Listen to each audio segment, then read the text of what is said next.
Of the day from Jason Worth. The first pitch, I knew I had it. If we got 2 strikes, I felt like I had the timing. I knew it was going to be close, but I felt like I was going to be safe. I thought it was the right situation.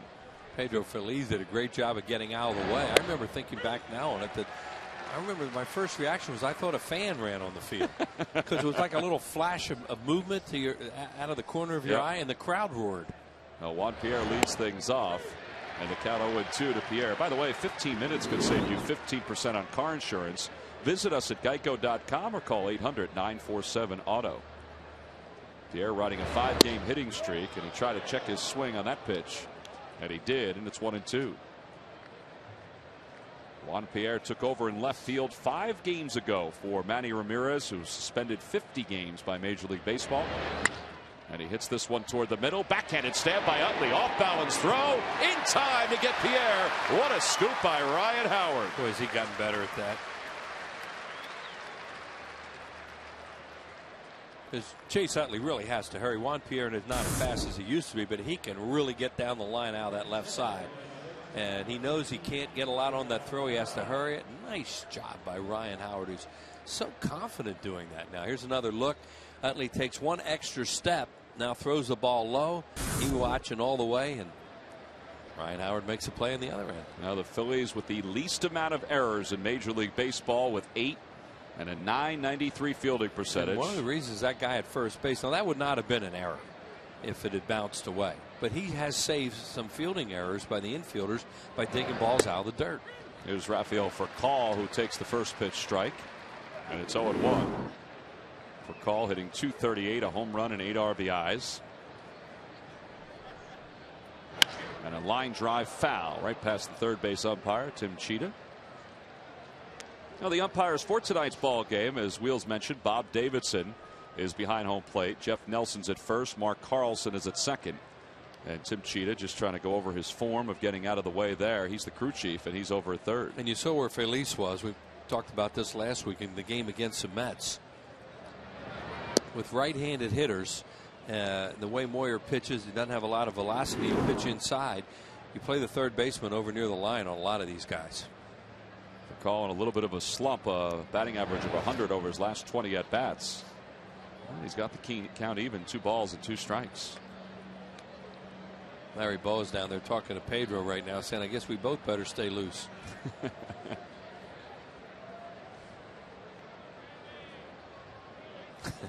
There he is.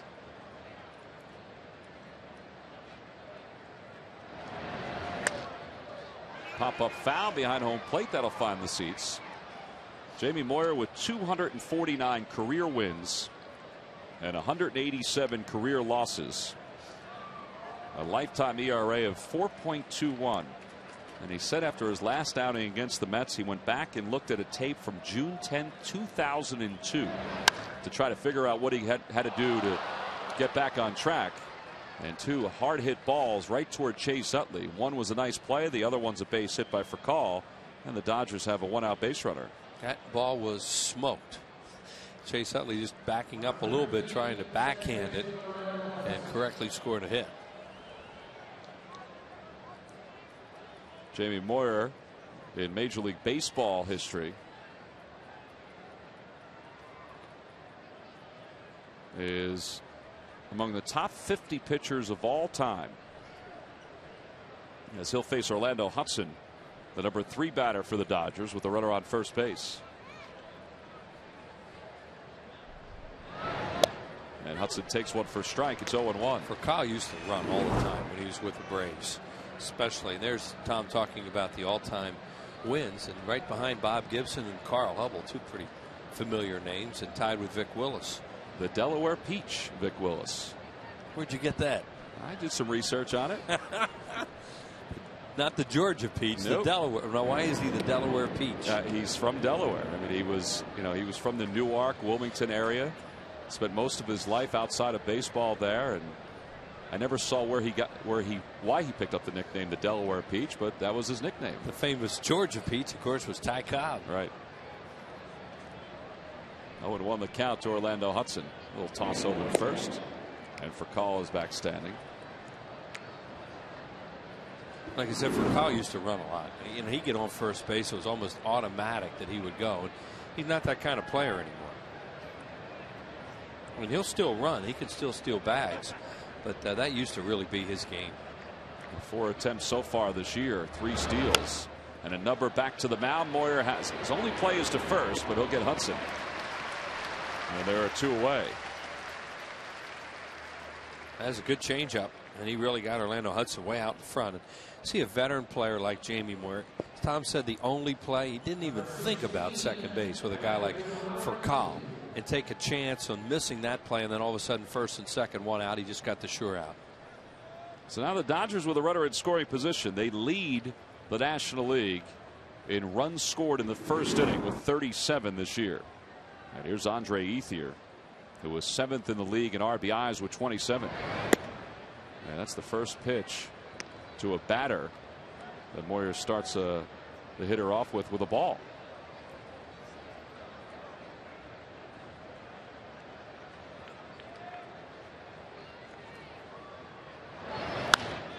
Hot shot toward first, 1 hopper to Ryan Howard. And the inning is over. So the Dodgers strand a runner on second base. Some pretty good defense by the Phillies here in the top of the first. We head to the bottom of the first. It's no score with the Phillies coming up.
Sitting here at Citizens Bank Park, a look along the right field wall, and it's time now for our Phillies starting lineup, brought to you by AT&T. Your world delivered. Shane Victorino leading it off in center field. 3rd time this year he has batted leadoff. Chase Utley, the second baseman, hits second. Jason Worth in right field. He's had a red-hot month of May, and he'll bat 3rd. Ryan Howard, the first baseman, bats cleanup. Jimmy Rollins in the number 5 spot for the 2nd straight night. He's at shortstop. Raul Ibanez, the left fielder, hits 6th. Pedro Feliz, the 3rd baseman, bats 7th.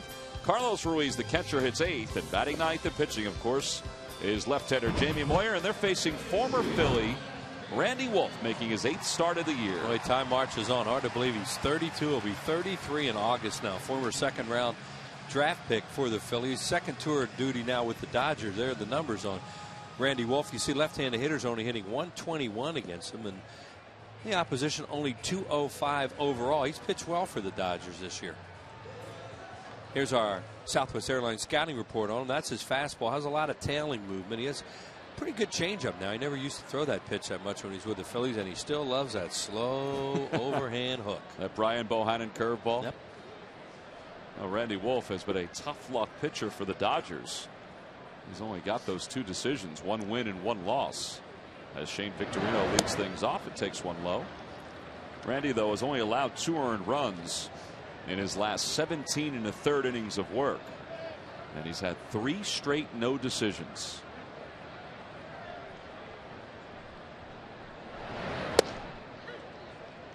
Only had that elbow Tommy John surgery a number of years ago when he was with the Phillies, and has since moved on to the Dodgers twice, the Padres, and also some time with Houston last year.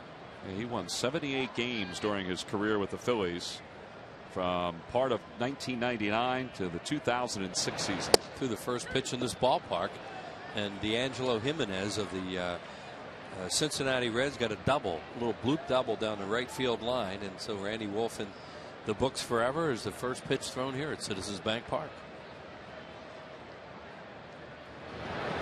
And that one's hit in the air to right center field. It's pretty well hit. Matt Kemp going back into the alley, and he's able to track it down for the first out. The Lucky McDonald's Phillies home run jackpot contestant is Hewitt Brown of Collingdale, PA. If the Phillies hit a home run in tonight's ball game, then Hewitt will win $300. Introducing McCafe Coffees at McDonald's, a new line of lattes, mochas, and cappuccinos. That means the Phillies have not homered the last couple of games, which is kind of an oddity. Well, last night they used their speed,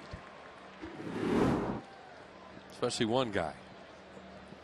Yeah, maybe that'll inspire everybody else when they get on base to kind of pick and choose a spot to run. Yeah, a lot of it depends on the pitcher, Tom. You know, and they picked up some things. A couple of those left-handers last night. Randy Wolf is a guy that's never been real adept at holding runners on. He's not real quick to the plate, and of course Davey Lopes has all that information ready to go.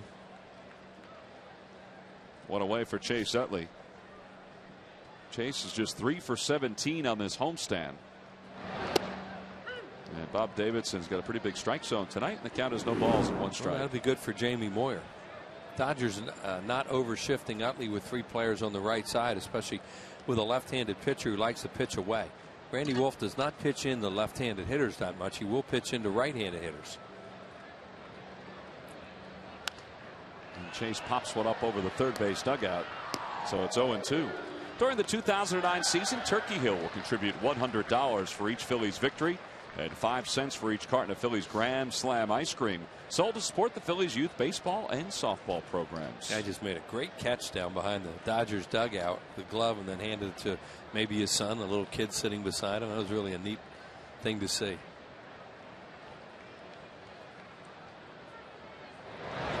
Chase smokes one to center field, but Matt Kemp is going to be there.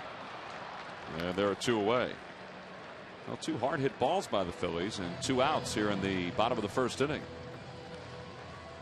On the Toyota Major League scoreboard, the Nationals defeated the Giants 6-3.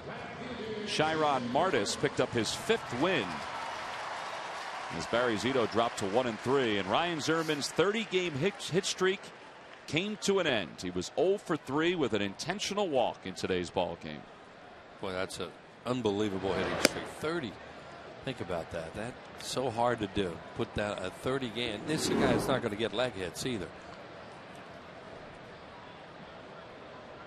That's why you look at that DiMaggio record. And, you know, they talk about the things that'll never be broken in baseball, and you just can't imagine that 56 game hitting streak. When Zimmerman reached 28 straight, he kind of exhaled and said, "I'm halfway to DiMaggio." Halfway. Right. Jason Worth the batter, and Jason is down on the count, 1 ball and 2 strikes. There's that slow breaking ball from Randy Wolf in the 60s.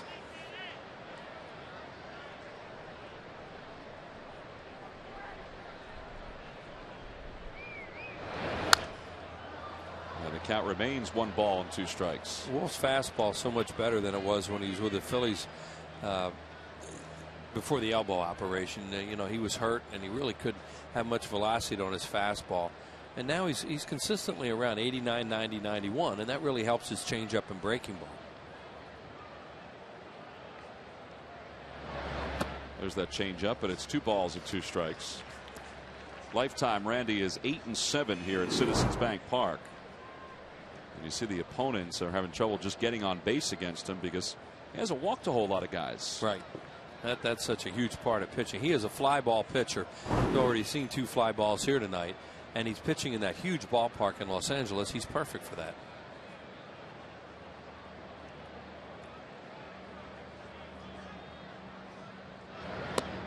Well, the count goes full, 3 balls and 2 strikes. Ryan Howard waits on deck.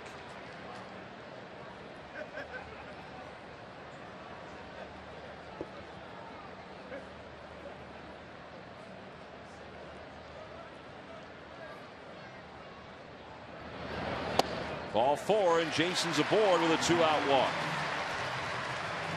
Let's see if Jason does anything to encore last night's performance. He said before the ball game today, and he was meeting with the media for a little while earlier in the clubhouse, he said the steal of home was one of the best things he feels like he's ever done, most exciting things he's ever done on the baseball diamond. This is the guy with 3 home runs in a game last year. Just don't see it very often. You know, we talked about that last night. That, you know, you'll see a steal of home in the back end of a double steal, but you don't see a true steal of home often. And it was a very exciting play, and he should be proud of what he did last night. He obviously is. You see the overshift with the infielders against Ryan Howard as Loney holds on Worth, and Randy Wolf going right to work to keep him close. Yeah, and this is a time where you think you wouldn't put up a don't run because there's 2 outs. It's not like hitting a ball to right field gets you a runner at third base with less than 2 outs where a fly ball scores a run. So he could be on his own here. Ryan Howard takes one on the outside corner. It's 0-1. See Ryan's numbers: 6 home runs, 22 RBIs. He's gone through a little bit of a drought as far as the long ball goes since the road trip that the Phillies were on.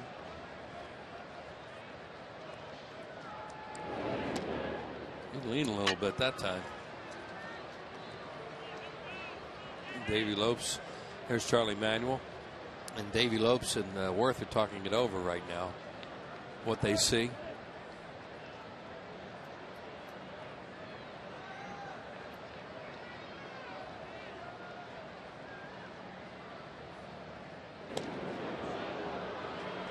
That's as far as he can go.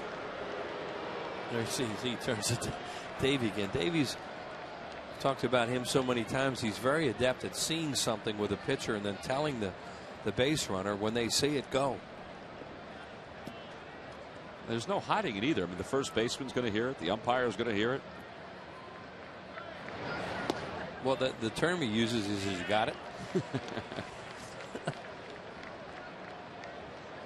Well, Davey's legacy as a base stealer began with these Los Angeles Dodgers, and a lot of things that he learned were passed on to him from Maury Wills with the Dodgers. And you see he's behind Maury Wills, is in second place all time in Dodgers history in steals with 418. Boy, could that third guy run. Willie Davis. Willie Davis may have been the most fun guy I've ever seen to run out a triple. It looked like it took about 6 strides and he was at third base. Big, tall guy with long legs. Boy, did he get to third base fast. Now, Davey Lopes, he looked like he was running fast because he was short. But Willie Davis was an amazing player. And they had Tommy Davis, too, at the same time, who was a batting champion, RBI guy.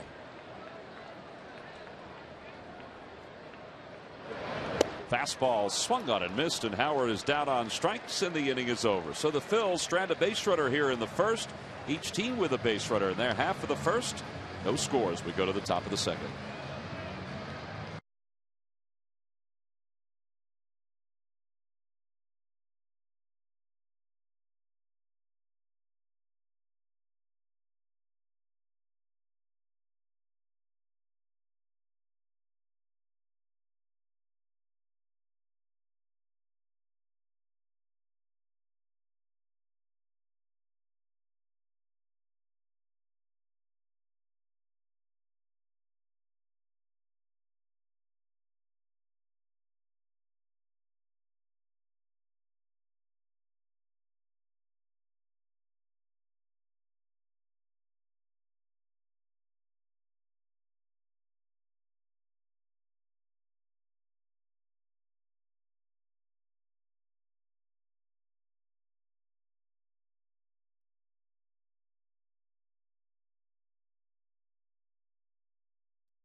Of the second inning, and yes, we want to wish Nick a happy 10th birthday, and that's from his uncle Matt to the left, and also his grandmother Sue, and Also from your dad, Mike, one of our camera operators. So happy 10th birthday, dear Nick.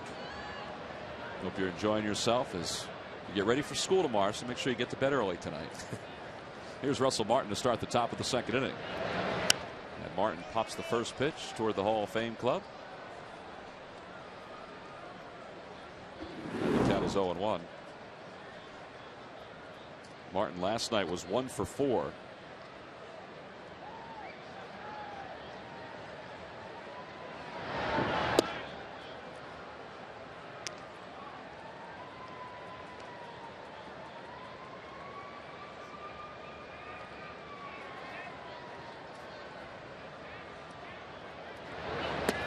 Two and 1 the count. After the ball game last night, Russell Martin, who was on the other end of that steal of home from Jason Worth, said flat out, it's embarrassing when something like that happens. Well, he felt he should have at least taken a peek down there. And then, of course, he was still in his crouch or on his knees almost, and just lobbed it back to Belisario. Belisario saw the whole thing happening. He ran forward, but it's too late.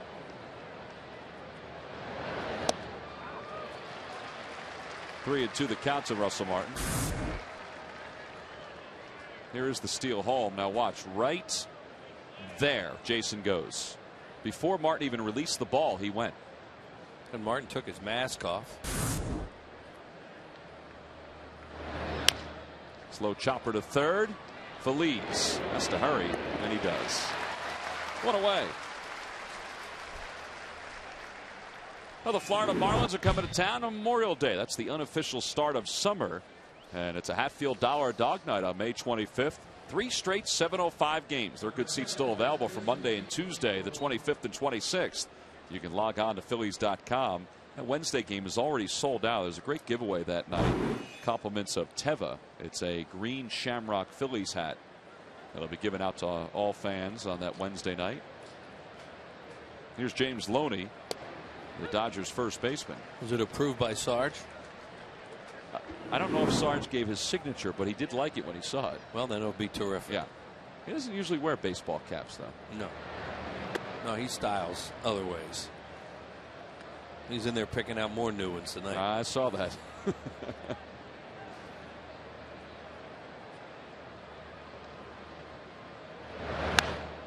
Pop up right side. Helping Chase Utley's ball. And there are 2 away here in the top of the second inning. And those line of hats that Wheels is talking about from Sarge are available here at the Majestic Clubhouse store. And apparently they're selling pretty good. In fact, if you don't think they are, don't walk around Sarge, because he'll tell you they are. That's not one of them, but that one's okay. Yeah, that's a good one. That is close to one of them, but I don't know if that's one of them. That's a little Ben Hogan look. 2 away for Matt Kemp, the number 7 batter. Kemp, a .274 hitter with 4 homers and 24 RBIs. Jamie Moore is making some pitches early in this game to the corners.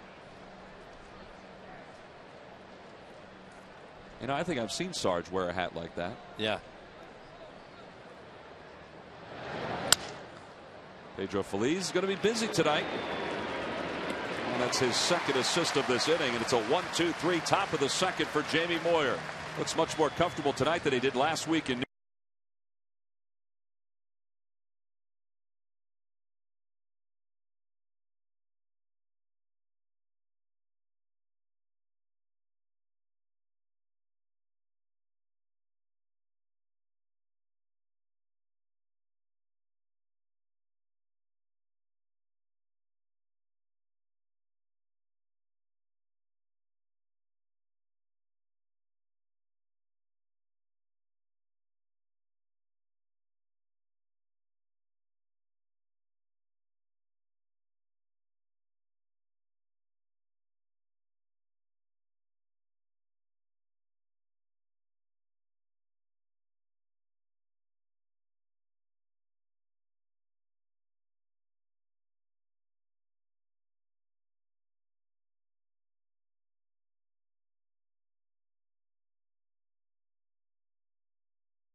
During the Phillies day game, don't just watch, play along live online at csnphilly.com. Make predictions, answer trivia, and earn points to win great prizes. Get a sneak preview of Friday Night Fever tomorrow during the Phillies game at csnphilly.com. Sold out crowd here at Citizens Bank Park. Another sellout on a gorgeous night for baseball. Fans settling in, watching game 2 of this 3-game series, and maybe a little history as Jamie Moyer goes for career win number 250. And some of the best spots in the ballpark are some of the farthest away. Out there above Ashburn Alley. There's Jimmy Rollins. Jimmy 1 for 3 last night, batting in the number 5 spot with an RBI. And Wolf starts him off with a pitch off the outside corner. Still can't get used to him hitting on a 200 this late in the season. Neither can he. And every time, like last night when he had that base hit the opposite way, folks are wondering, all right, is that what's going to turn it on? I thought he hit the ball pretty hard last night, Wills, and a couple of other at-bats. Yeah, you just think he's going to go off and get some multi-hit games the way you're so used to seeing from Jimmy. Nearly 100 points lower this year than last year at this time.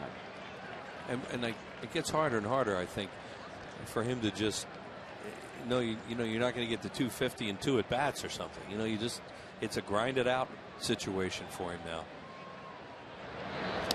And he waves at one, and it's 2-2. Well, he threw him a 2-1 changeup there and a good one. And Jimmy was swinging fastball all the way, and he just shaking his head like, what am I doing? He just does not see this out of his hand as a changeup, and you can see way out in front, pitch out of the strike zone. Well, at this point last year, we weren't talking about Jimmy Rollins' average. We were talking about Ryan Howard's batting average. Ryan was really in the same neighborhood as Jimmy is right now. The difference is Ryan was starting to hit some home runs. See, Wolf pitches inside to right-handed hitters. I think his ball just moves that way because it moves away from left-handed hitters and it'll move into right-handed hitters.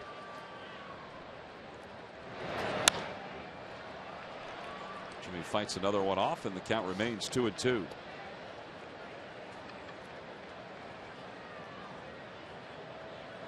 Among shortstops in the National League, Jimmy is 13th in batting average. J.J. Hardy is right ahead of him. Hardy's hitting only .218. Khalil Green is also just ahead of him from the St. Louis Cardinals. I mean, there are some shortstops that are struggling. That guy isn't. No, Raul Ibanez has had a very good start.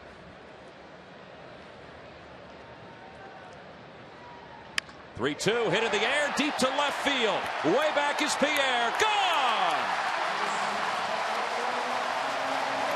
Jimmy Rollins sat back on a changeup, and he put it into the second row of seats in left, and the Phillies lead it 1-0.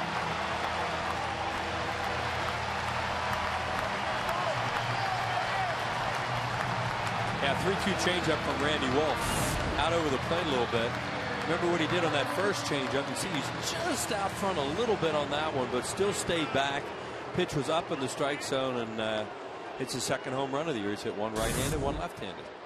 And Hewitt Brown of Collingdale, PA, you've just won $300 thanks to Jimmy Rollins and our McDonald's home run jackpot. That is only the 5th home run that Randy Wolf has allowed, and Jimmy's talking, I think, about that first changeup. Oh yeah, and that thing made him look like what's the expression the kids use nowadays? That made me look stupid. You hear players say that all the time. And he did look stupid on that one. He sure did. Not the one he hit out, though. 1-1 the count to Raul Ibanez. Make it 1-2. Ibanez is just 3 for 13 on this homestand, but his batting average is still at a very impressive .330 on the year. Well, he was getting blown away by Kershaw last night, and then Kershaw elevated a fastball and he tomahawked it into left center field. It was a big hit. I never saw somebody more offended from the booth than Sarge was that Ibanez couldn't hit that fastball. Well, take anything away from Sarge, but I think some guys threw him by him too. Well, I would agree with you. You know, it happens. But he was not picking Kershaw up, and you know, he was a little bit sneaky. Well, he's not sneaky. He throws 95. That kid has a great arm. He was out throwing a bullpen today. Well, when the light goes on with him, look out. Well, Ibanez down on strikes. There's the first out of the inning. He got a little piece of that one. And that's 2 strikeouts for Randy Wolf. Kershaw just got himself into a lot of deep counts last night. He walked 4, struck out 5. Well, that was when we gave the scouting report on him before the game, was a way to approach him, that you need to be patient, and they were not patient with him the first couple innings. They got more patient with him, and that's the way you beat this guy. Someday you won't be able to do that with him.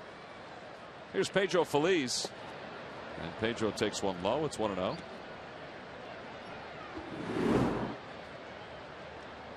Good numbers for Pedro. 2 homers, 19 RBIs to go along with a .303 batting average. How about him walking 4 times in a game? Are you kidding me? Pedro doesn't walk 4 times in a month sometimes. Well, matched his career high. He hadn't done it since 2006. Remember the night he hit 2 of those 3 home runs off Randy Wolf in a game in San Francisco at the new ballpark. He hit 2 long ones off him.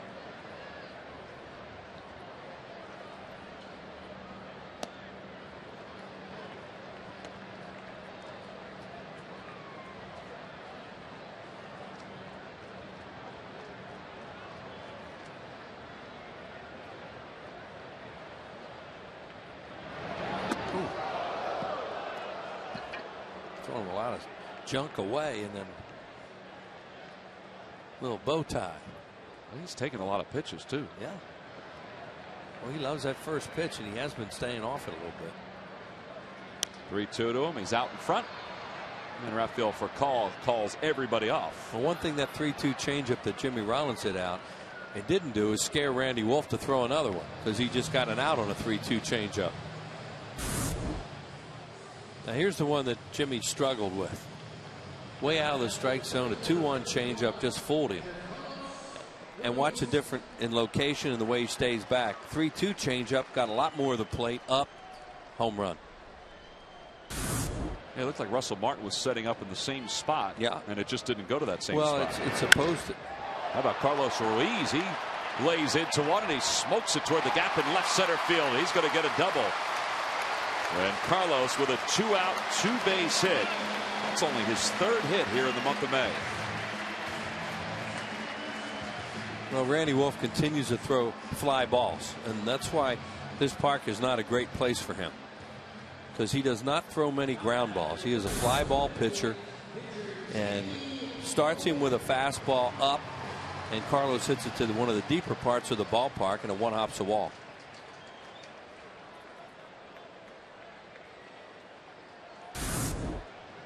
So Ruiz on second base, just his 2nd double of the year. Here's Jamie Moyer. And Jamie taking all the way, takes one for a strike. It's 0-1. 1 for 8 so far this year.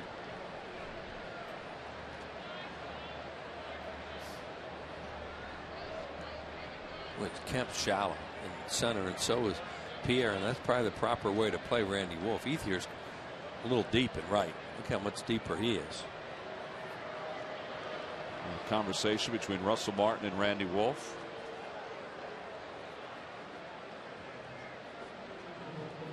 You get a good perspective there on how far Kemp is in. See that worn out pattern right behind Kemp. That's where he would normally stand, and he's in front of that pattern. Yeah, well, the odds are Jamie Moyer is going to hit the ball to the opposite field, and he's not going to hit it over their heads. So that's a proper way to play him. But I was just saying, Ethier, even on his pull side, is kind of deep.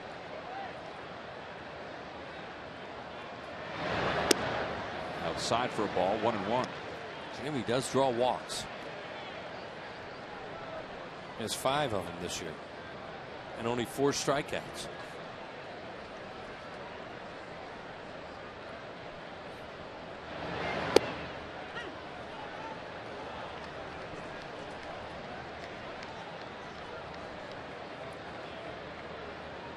That's why his on base percentage is .467. Plus he got hit by a pitch too. Right. hits, his walks. 2-2. Oh, he has a hit too.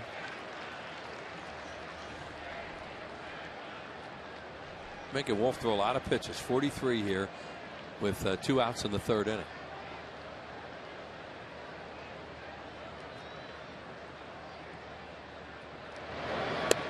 And Jamie's down on strikes, and there's the final out here in the 2nd inning. But the Phillies draw first. A solo home run by J-Roll, his 2nd of the year. And the Phillies take a 1-0 lead into the 3rd.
The fans trivia question. Log on to Phillies.com. Go to the fan forum section for all the information.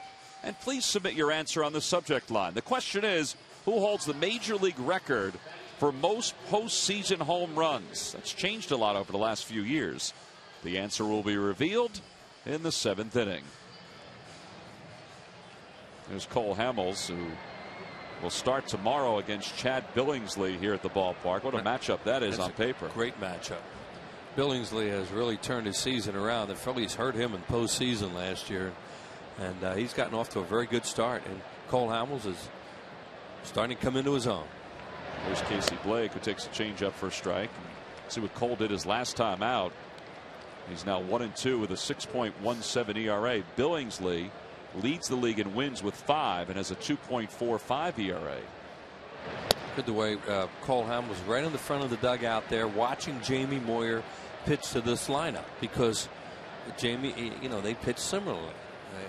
Cole has more fastball, of course, but it's a good thing for him to do is to watch a game and see how Jamie approaches these hitters.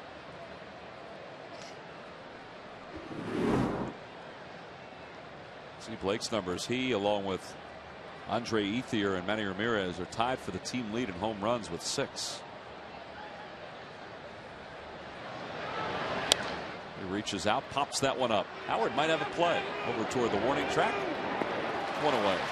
Another changeup. Both the pitchers using their changeups effectively.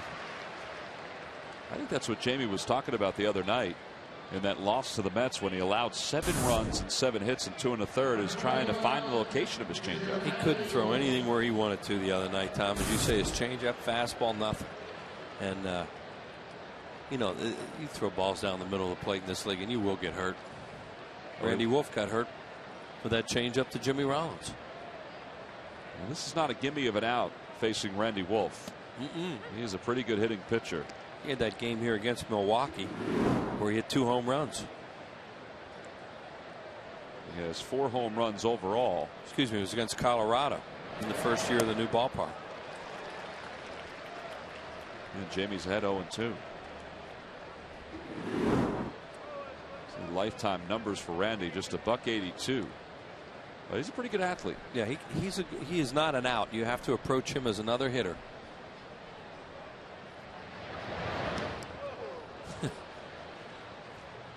Not a stick ball hitter, but another hitter. Yeah, it looked like cricket. That I could explain anything about cricket except that that's the way they look like the ball comes in sometimes. A little one hopper. Yeah.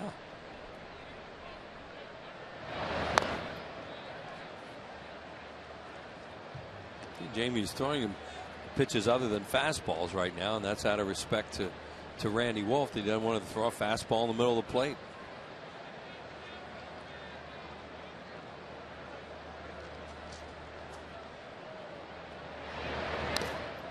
And Randy's fouling one after another off, so the count holds 1-2.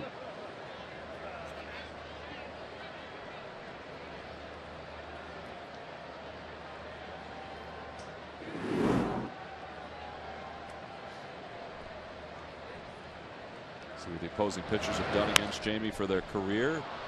Another pop up into foul territory, this time the third base side. Jamie yells two hands. Pedro Feliz obliges, and there's 2 outs. Hey, follow the Phillies on your iPhone and iPod Touch with MLB.com.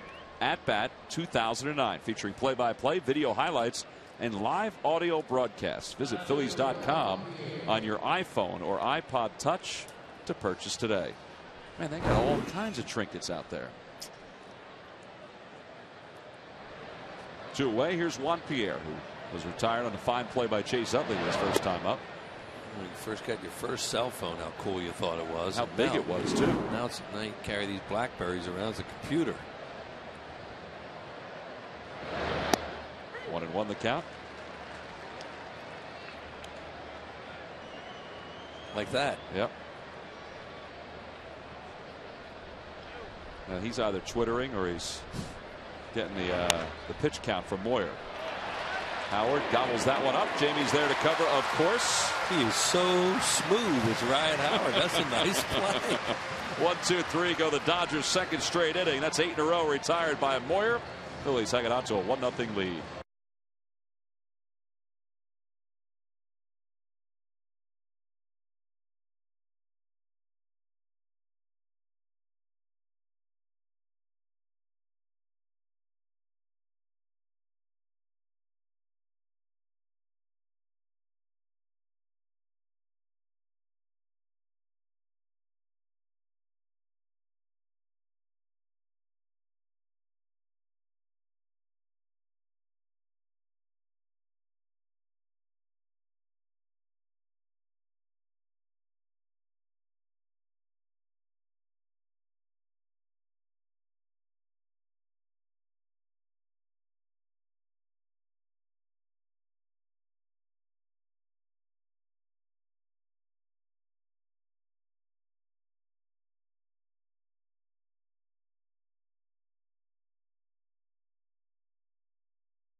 Baseball is brought to you by AT&T, your world delivered, and by Southwest Airlines. Low fares, no hidden fees.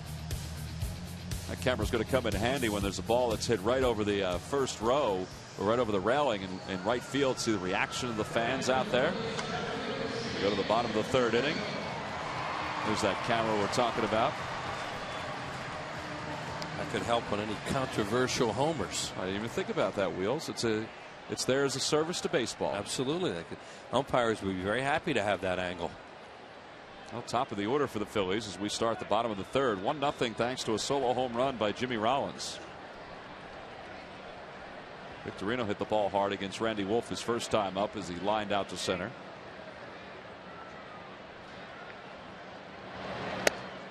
And the count 0-1.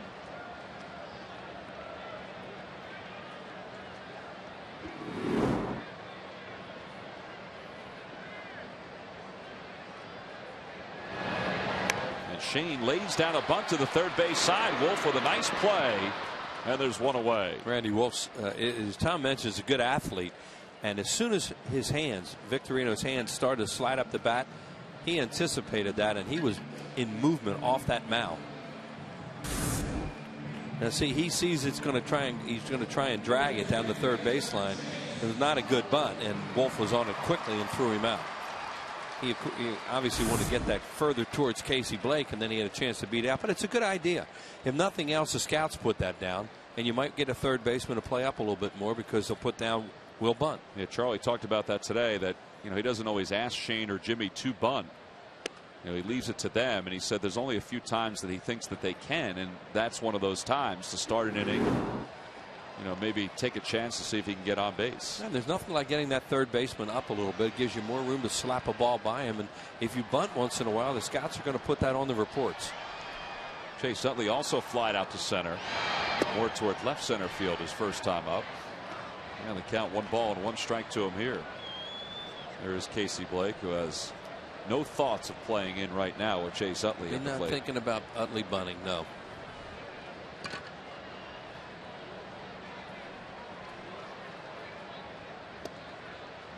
Outside, it's 2-1.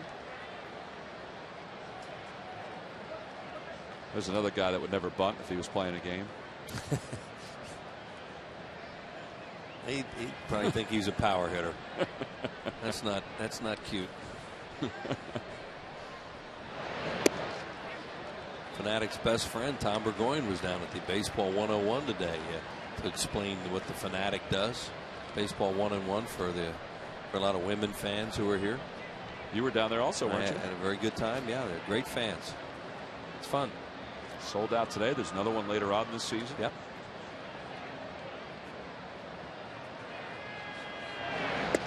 Ball 4, and Utley's aboard with a 1-out walk. Second walk issued by Randy Wolf in tonight's game. So the Phillies have a base runner now for Jason Worth. Hey, the Powerball from the Pennsylvania Lottery is up to $129 million. The drawing is tonight. You can still purchase your tickets up till 10 p.m. Eastern time, Wheels. It's also on Saturday as well, so maybe somebody can walk away with that prize tonight, or if not, up the ante for the Saturday. Here's Jason Worth, who walked his first time up.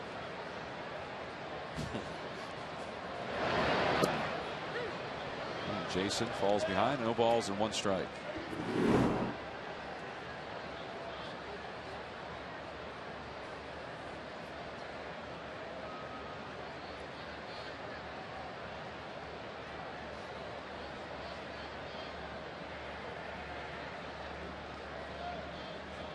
Calling card for Chase Utley.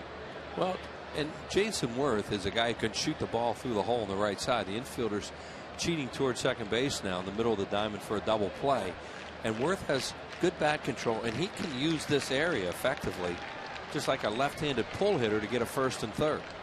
Ethier's really deep and right. Now he cheated up a little bit, came up a step or two, but still deep enough that if he were able to hit a ball in the hole, Utley would have a good chance to first to third.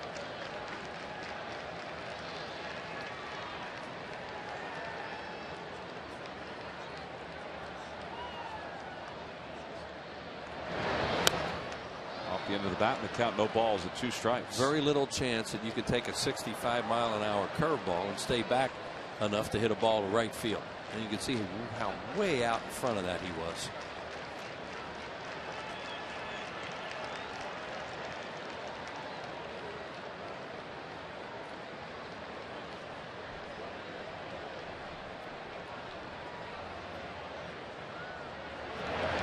And Jason rolls one softly to short. They're having trouble turning 2. Hudson, though, is going to try. He can't do it. But there are 2 away as Utley is wiped away. Guess you can never say never with Orlando Hudson, but still, that ball did not hit that hard. Right, he got jammed on it looked like a cutter or just a fastball on his thumbs. But Hudson is so quick, though.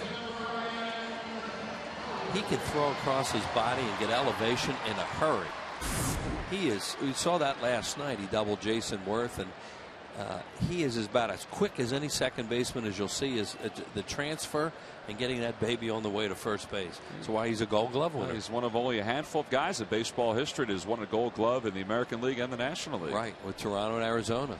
Here's Ryan Howard, and Ryan takes a breaking ball for strike one. Ryan got a buffet of breaking pitches and off-speed pitches his first time up, and then a fastball got him swinging to finish off the at-bat. That fastball looked 100 miles an hour after all that stuff. It's that one foul over the third base dugout, and it's 0-2.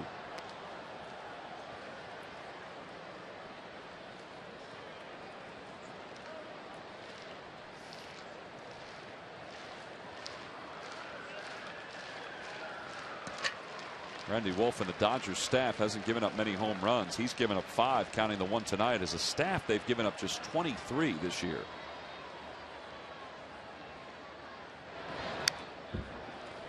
He doesn't want to put one there, though, because Ryan Howard can catch up to that pitch better than anybody. He had a good swing at a fastball there. But Randy is maintaining right around 90, 91.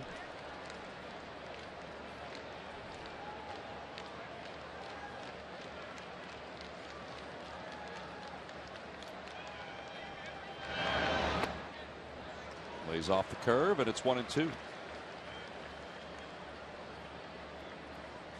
know, the Dodgers, since Manny Ramirez was suspended by baseball, are 1-4. And really the issue has not been about their offense. It really has been about their pitching. Their team ERA since Manny went down with the suspension is 6.35. Whereas the offense is still maintaining nearly 6 runs per game. Yeah, there can be no connection between their pitching and Manny Ramirez. No. It sure is nice not to face him. Phillies, there's Joe Torre. They will not face Manny Ramirez this year because they'll finish the series with the Dodgers when his suspension ends. On the outside corner, and Howard is down on strikes for the second time tonight. He didn't like that call. And the Phillies are finished here in the third. They get a base runner. They strand one. We've played 3. It's 1-0 Phillies.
Fourth inning, it's time to take a look at the minor league players of the week for the Phillies. Vance Worley in 2 starts, a 1.93 ERA, 13 Ks. And how about Dominic Brown down in Clearwater, picking up right where he left off last year with the Lakewood Blue Claws. He's playing for the Threshers now. 375 over the last week, couple home runs and 9 RBIs. Lakewood Blue Claws, by the way, 18-13 in second place in their division. A couple other guys that have had some pretty good runs, including Justin Lair, who was named the International League Player of the Week or Pitcher of the Week for the second time this season. We begin the top of the 4th inning. Gary Matthews settles in as Rafael Furcal also settles in against Jamie Moyer. And it's only the second time tonight that Jamie has started a batter out with something other than a strike. Furcal singled his first time up, as Jamie's retired 8 consecutive batters. And that one's lined toward left center field, and it's going to be the second base hit of the night for Rafael Furcal. Victorino gets to it quickly, so Furcal has a single and a double. And the Dodgers have a runner in scoring position to start the 4th inning.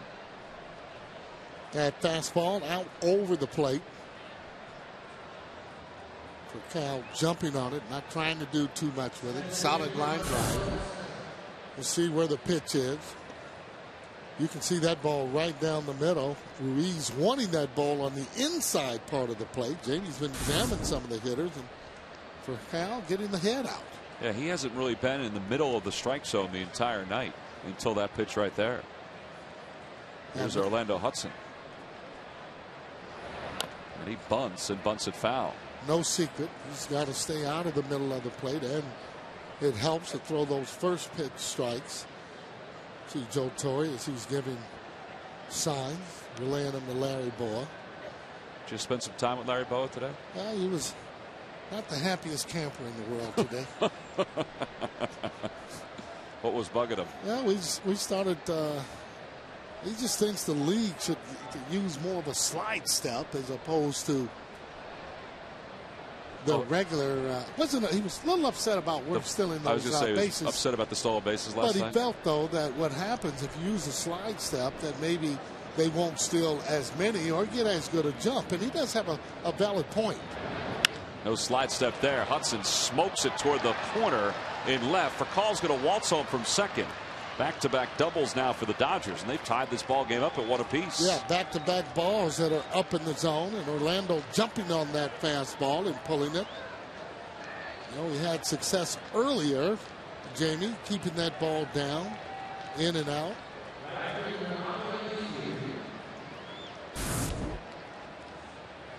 Well, you can see where that ball is up, and Hudson jumping on that ball. If it's in, maybe a little bit more. Not so much in, but down. Maybe he doesn't get that damage where Orlando can get the head on it. Well, here's Andre Ethier, and Ethier grounded out to Ryan Howard to finish off the first, and he's ahead 1 ball and no strikes. A lot of good hitting second basemen in both leagues.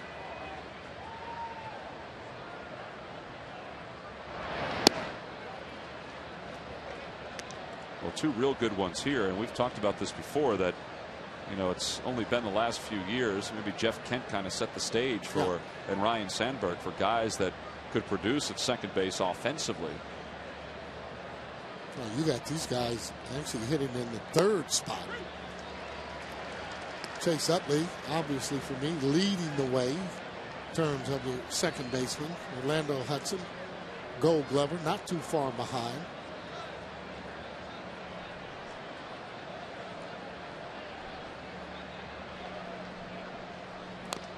2-2 the count now to Andre Ethier. Usually those second base, shortstop, all they wanted them to do was basically be able to have good hands and turn the double play. That's a big way that the game has actually changed. You'll get a lot of shortstop and second basemen hitting in the 3rd and 4th spots.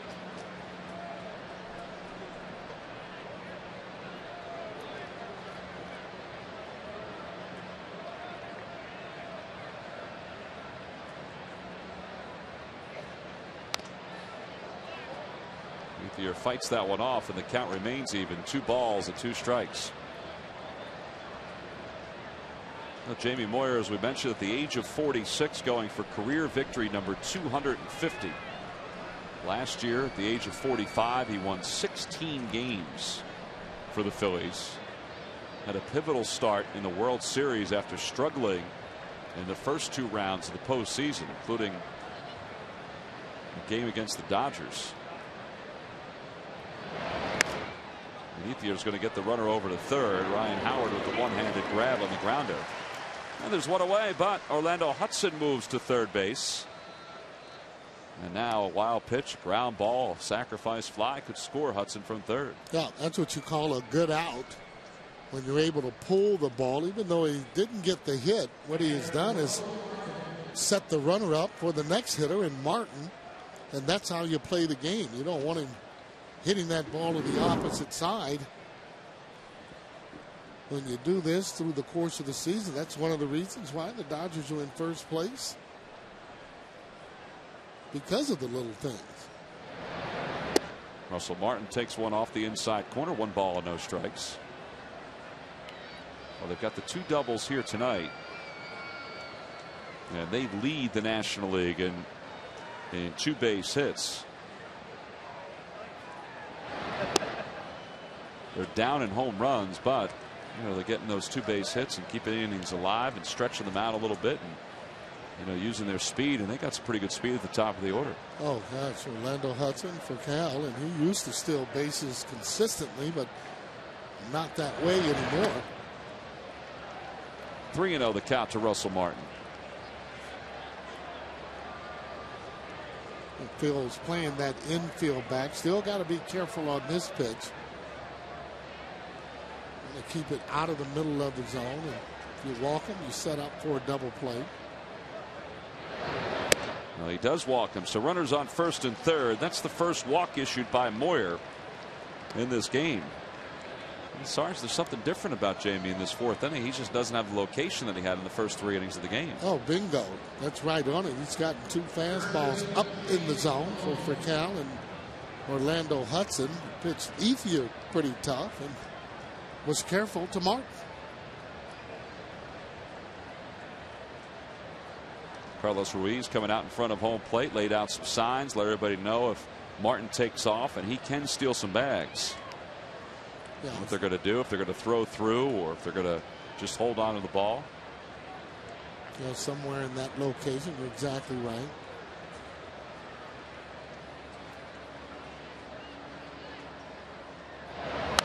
And James Loney hits one in the air to deep right field. It's a mile high. Worth is at the wall, and he lost it, and it's gone into the first row. The first home run of the year for James Loney. A 3-run shot, and the Dodgers lead it 4-1. Boy, I thought he really got in on him. Maybe not enough. First home run too for Loney. But heck, even if that ball doesn't get out, don't know if Jason Worth will recoup. As you can see, Jamie thought that was a good pitch as it's down. Now you can see Loney, he's dropping his head down. He doesn't think the ball's out of the ballpark. He's a little bit irritated. Jason losing the ball. Uh-oh. Well, it didn't matter because it was just in the front row. Boy, it just seemed like Jason was settled under that for a sacrifice fly. And then all of a sudden he spun himself around and it was gone. No, usually you really hear that sound and you can tell that wasn't the sound that you hear when that ball is driven out of the ballpark. But this is the time of the night, though, where you will lose a few balls. 2-1 the count to Matt Kemp with 1 away. Now, we said before we had that camera in right field. This is going to give us a perfect look as this ball drops in. Wow. Right into the first row. Yeah, he just lost that altogether.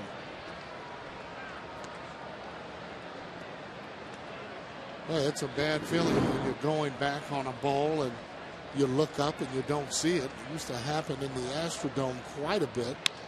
That one is a hot shot through the hole at shortstop. A base hit for Matt Kemp. And man, is this inning turned on Jamie Moyer. And Rich Doobie's headed out to the mound. Boy, he was picture perfect through the first 3 innings. He had allowed just 1 hit. And now he's allowed 3 extra base hits here in the 4th inning, including his 11th home run allowed this season. Phillies starters now have allowed 39 home runs, and overall the staff has allowed 54 on the season. Wow. Well, this is definitely a manageable game. Jamie needs to put out the fire, let that offense start clicking.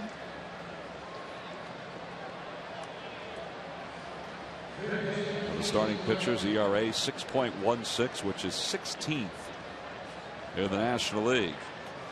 Overall, the team's ERA is 15th at 5.31, and that's because the bullpen has really done a nice job here in the month of May. Not only that, though, the defense has been just about stellar. Other than that, you're going to be losing a lot of games. There's Casey Blake as Kemp draws the throw over to first. So a 4-run 4th inning for the Dodgers, an RBI double by Orlando Hudson, and a 3-run home run by James Loney. And it's produced a 20-pitch inning so far for Moyer.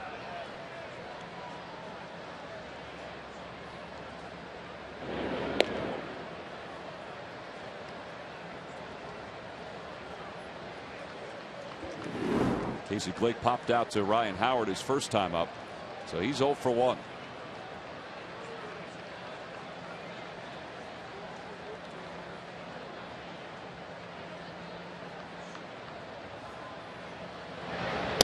That's over for a strike, and it's no balls and 1 strike.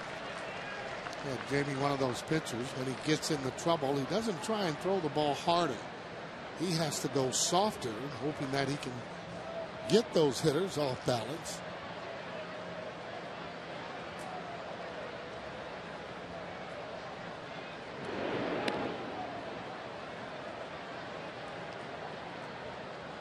He didn't throw too many fastballs either in the first 3 innings of the game.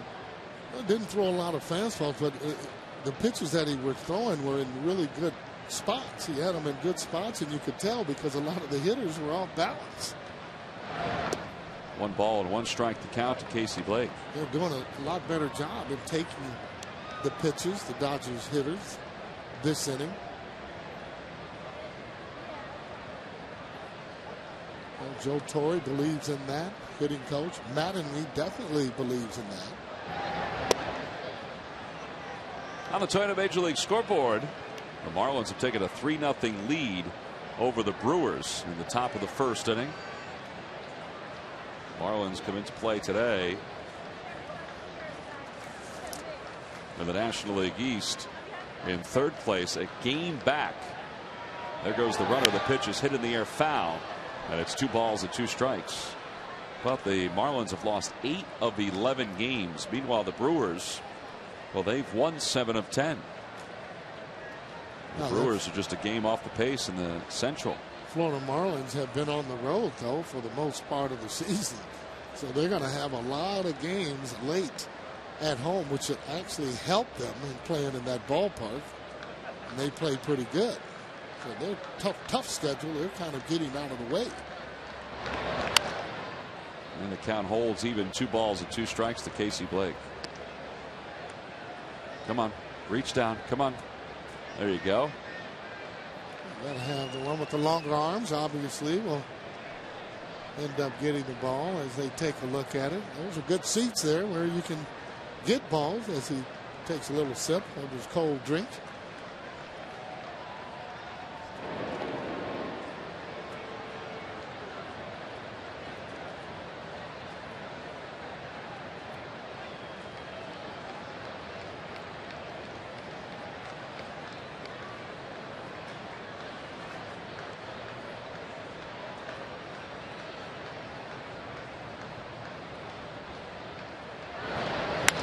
Off the end of the bat, a little flare to center field. It's a base hit. Kemp's going to stop at second. That's 26 pitches now in the inning for Jamie Moyer. And I would think, Sarge, in just a moment, the Phillies are going to have to get that bullpen up and loosened. Yeah, they're starting to move around out there. You see Charlie there getting a little bit anxious. Well, and what happens with the bullpen is Jay Happ gets his jacket off, is going to dictate what the Phillies are going to do on Saturday in that day-night doubleheader. Charlie was asked today whether Jay Happ was going to start game 2 of that day-night doubleheader. Brett Myers going to start game 1. Said it all depends on what happens tonight. Things aren't going that great for the Phillies as Utley is there to cover first base, but Kemp slides past the tag of Ruiz, and the Dodgers lead it 5-1. The sacrifice is successful, and Kemp just kept on coming. Well, you only make that play if you're thinking about it before it actually happened. A ball that anybody comes in and gets in the infield. If you're at second base, if you have a speed, you can keep coming around. That's exactly what he was doing. Heads up play by Kemp. Now you can watch him. Now watch him the whole way. Now he keeps on. Now he turns it on. Now he's looking. He gets dirty as he slides there on his belly. Oh, and Chase Utley did everything he could to get that throw to the plate. It's a sacrifice and an RBI for Randy Wolf. And that was all Matt Kemp to give the Dodgers a 5-1 lead. And they have now batted around here in the 4th inning. Here's Juan Pierre. He's grounded out twice. Once to second, once to first. And the 0-1 pitch. Inside, 1 ball and 1 strike.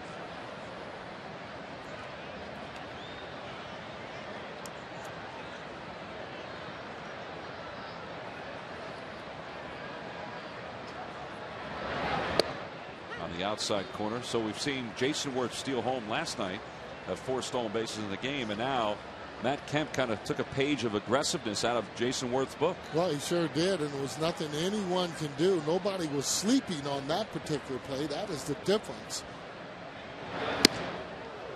Martin yesterday, as you see, Juan Pierre saying, hey, I was hit right there on the arm. Well, he must have been barely grazed on the arm on that pitch. And now runners on first and second, and the 10th man to bat in this inning is due up. Oh, I don't know if that even hit him. If you look at it on the replay, you got to tell that Juan Pierre there. That's what you call an Academy Award, getting a base and not getting hit. Didn't look like it even came close to hitting his hand. So the runner's not being held on. 2 runners on here at the top of the 4th inning. 5 runs have scored for Los Angeles. Well, usually you go on, if you don't see it, you had to hear something. And a pop up into the twilight. Chase Utley is there, and the inning is finally over. But it took 10 batters and 5 runs to finish off this 4th inning. So the Phillies all of a sudden trail it by 4 as we go to the bottom of the 4th.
Thomas Jefferson University Hospitals. Call 1-800-JEFF-NOW. Well, the Phillies once again have to come from behind. They trail at 5-1 as we go to the bottom of the 4th inning. And, you know, Sarge, it's amazing how things turn so quickly for Jamie Moyer. I mean, he was cruising along through the first 3 innings, and all of a sudden, you know, the Dodgers bats woke up. But as you mentioned, second time through the lineup, they kind of changed their approach. Well, they're having a lot better approaches, but not only that, when Jamie gets into trouble, it's difficult for him to strike hitters out, so he can't get that number 1 hitter that he needs to be able to get out, and consequently it can cause some problems. He's hoping that it's good location to be able to get a ground ball, and they've been finding the holes. All right, so now the Phillies have to come from behind. They trail it by 4 as we begin the bottom half of the 4th inning. And Randy Wolf, for the first time in tonight's game, is working with the lead. And Jimmy Rollins homered his last time up to give the Phillies a 1-0 lead at the time. And he smokes this one right at Casey Blake. Yeah, well, now he's hitting into bad luck. You know, Jimmy's been not hitting the ball well. Every time he hits the ball hard, that's a true slump. You hit the ball hard, then it's right at a fielder. Time they didn't catch it, it was out of the ballpark. But he has to just continue to do that, and this stroke will come back. All right, now we've seen these last couple of nights, Jason Worth steal home. Ty Cobb led the way in baseball history with 54 steals of home. Matt Kemp score from second on a sacrifice bunt, as Raul Ibanez is the batter.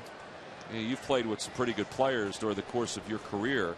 Anybody that had that kind of ability besides Willie Mays that could, you know, steal home like that or score from second on a sac bunt like that? I've seen that happen several times on guys being at second base. Even, say, for instance, a ball maybe hit where the shortstop has to come in, or especially that third baseman. you can keep on coming, because usually it's going to be a toss, might be a little bit wide, but what you're hoping, you catch everybody by surprise. Oh, Ibanez sends one foul down the left field line, and it's 1 ball and 2 strikes. Now, a little easier, though, to do that when your team is ahead, as opposed to if it's just tied or you're behind. But you got to have that play where you're thinking about it before it happens. That's not a play where it can happen. You're going to go, okay, I'm going to go on and go. That one's into the air to center field. Kemp got turned around, and he's still able to track it down. Real said last night he's a greyhound as he goes back and makes that play. And they're 2 away, and Randy Wolf liked that defense. Yeah. Now the Washington Nationals are going to come to town right after the Florida Marlins beginning Friday, May 29th at 7:05. They're in town for a 3-game series. It all winds down on Sunday the 31st at 1:35. It's the Expedix Chase Utley alternate batting helmet for fans 14 and under. You can order your tickets now by logging on to Phillies.com. 2 away for Pedro Feliz here in the bottom of the 4th inning.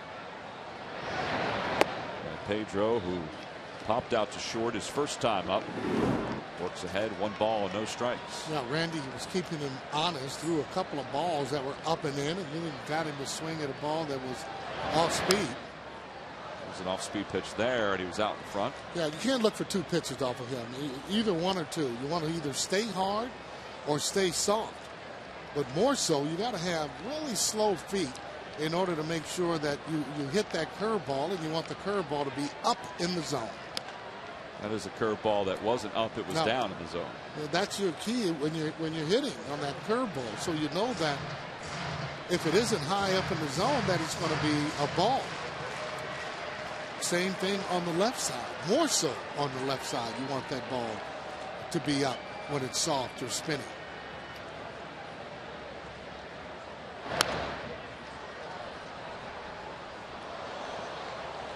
I wasn't going to ask you what the sign was there.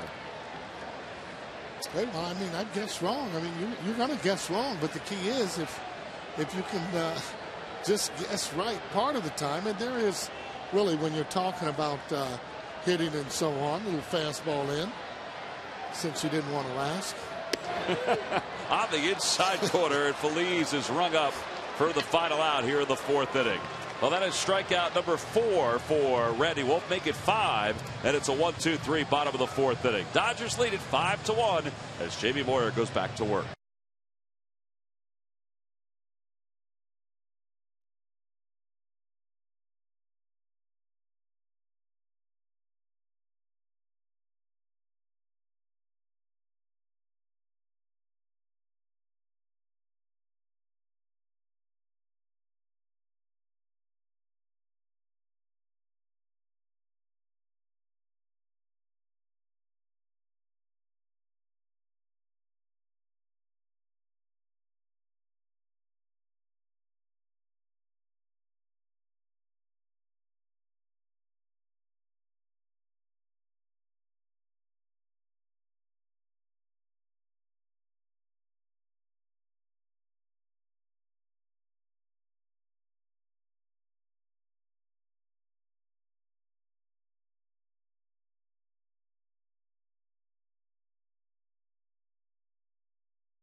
Finished the game with Michael Barkan and former Phillies pitcher Ricky Bottalico and his extensive game breakdown, plus player reactions from Leslie Goodell on Sloan Toyota Presents Phillies post-game live after the game, only on Comcast Sportsnet. Cool night here at the ballpark. Very comfortable afternoon, though. A lot of things going on here at Citizens Bank Park throughout the afternoon. There was the Baseball 101s session that was going on, the education for women in the Delaware Valley who were out here at the ballpark all day long enjoying themselves. I caught the end of that as I was walking by. Ended up taking a lot of pictures. Oh, did you? Yeah. I didn't know it was part of the program, but I was more than happy. Sarge, anytime you come to town or come into a room, you're part of the program. Big boy. You know, there were a lot of women that I took pictures with, so, you know, I enjoyed it, and so did they. So you say. Well, that's what they were saying. I'm glad that I came by because evidently there with Larry and so on giving the instruction, they didn't get much. Orlando Hudson lines one into the gap in left center field, and he's going to have his second double of the night. And he's in scoring position to start off the top of the 5th inning. Jamie Moyer, who threw 33 pitches in the 4th inning and allowed 5 runs. Well, you get hitters that don't try and do too much, meaning that you're not going up trying to hit the ball out of the ballpark. You're just going to take what he gives you.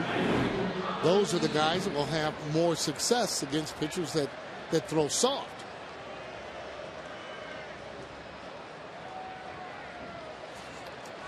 So no outs. Here's Andre Ethier, who when Hudson was on second base back in the 4th inning, he grounded out to Ryan Howard. That moved him over to 3rd, and he eventually scored.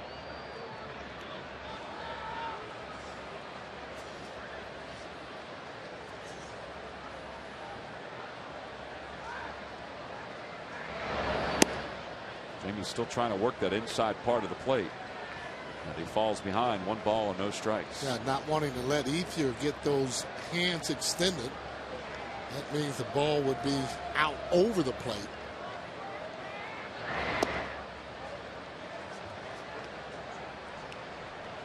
And always a little bit of a chess match, if you will, as you see. Happ warming up again on what that pitcher's going to throw, where he's going to throw it.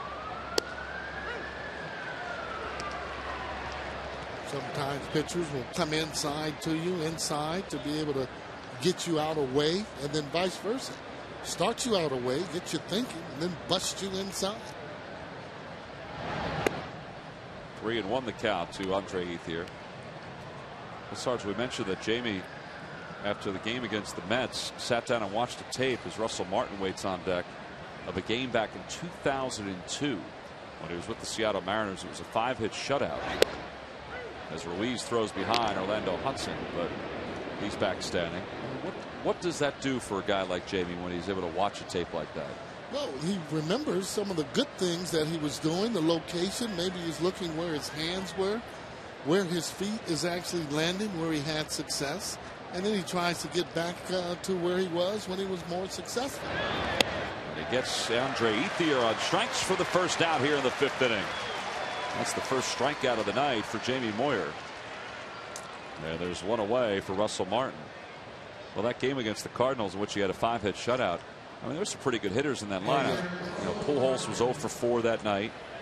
J.D. Drew was 1 for 4. Tino Martinez was 0 for 2. And, you know, it doesn't matter who was in the lineup. Jamie was just looking more at the location, the way he pitched those guys. And a lot of times, too, when he's able to get pitches like that, or pitches inside, or, you know, maybe just off the corner, or not off the corner, but in good locations, he's able to hit that spot time and time again. And he's a perfectionist that way. Count is even 1-1 to Russell Martin. When you take that away, now he tries to get the ball up a little bit, maybe elevate it too much, is when he runs into problems.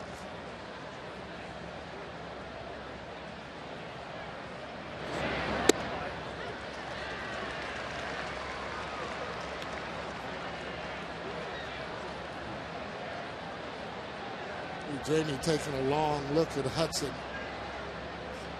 Hudson may not know the signs, but he was actually saying it was a way away. He just hit his right side, which would mean the ball would be in. Well, Jamie said something to him before he towed the rubber again, and Hudson was laughing. So was Chase Utley. Well, pitchers don't like you doing that. I mean, if you're going to do it in a way where you can disguise it, meaning you're giving location or where the ball is, that's okay. 3-2 the count to Russell Martin.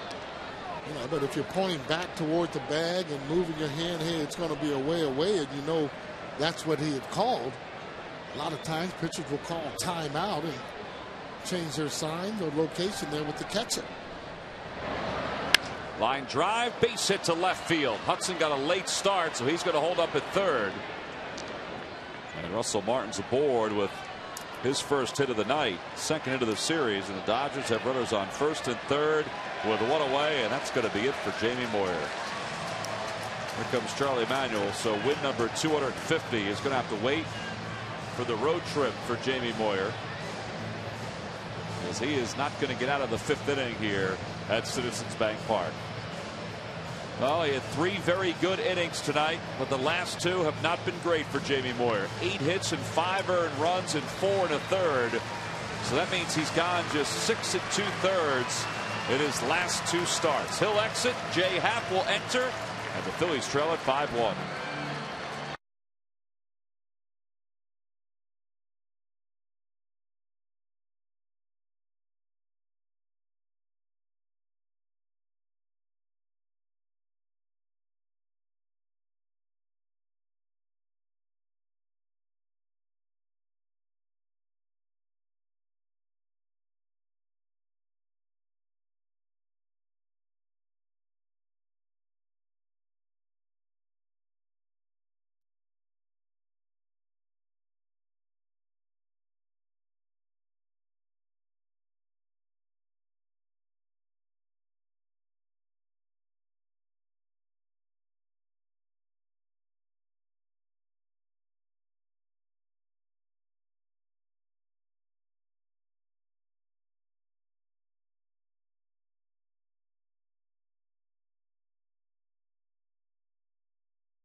Happ will come on and replace Jamie Moyer. There's Happ's numbers. This is the 11th game. A 1-0 record, a 2.84 ERA. He has pitched extremely well out of the bullpen for the Phillies, and he's out early tonight for the second straight start for Jamie Moyer. Well, fans, Dollar Dog Nights return here at Citizens Bank Park. We've already had one. That was last night. And we'll have another one on Monday, May 25th, when the Florida Marlins come to town to celebrate Memorial Day here in Philadelphia. Then Thursday the 23rd, that rain out of the Padres. We're going to play that ball game on July 23rd. And that'll be another Hatfield Dollar Dog Night. You can order your tickets now by logging on to Phillies.com. Phillies bullpen has had an ERA of 2.72 here in the month of May. Jay Happ has worked 5 2/3 innings out of the pen here in May and is not allowed a run. And he tosses over to first to keep Martin close. One of the big things is that he has inherited 8 runners this year, Sarge, and none of the 8 have scored. Well, he'll be tested right now, that's for sure. And again, that's what you want. That reliever to come in and hold him right there, so he gets in a good fastball in a good spot. James Loney hit a 3-run home run his last time up. It was his first home run of the year. And now the San Francisco Giants are the only team whose first baseman has not homered here in the National League.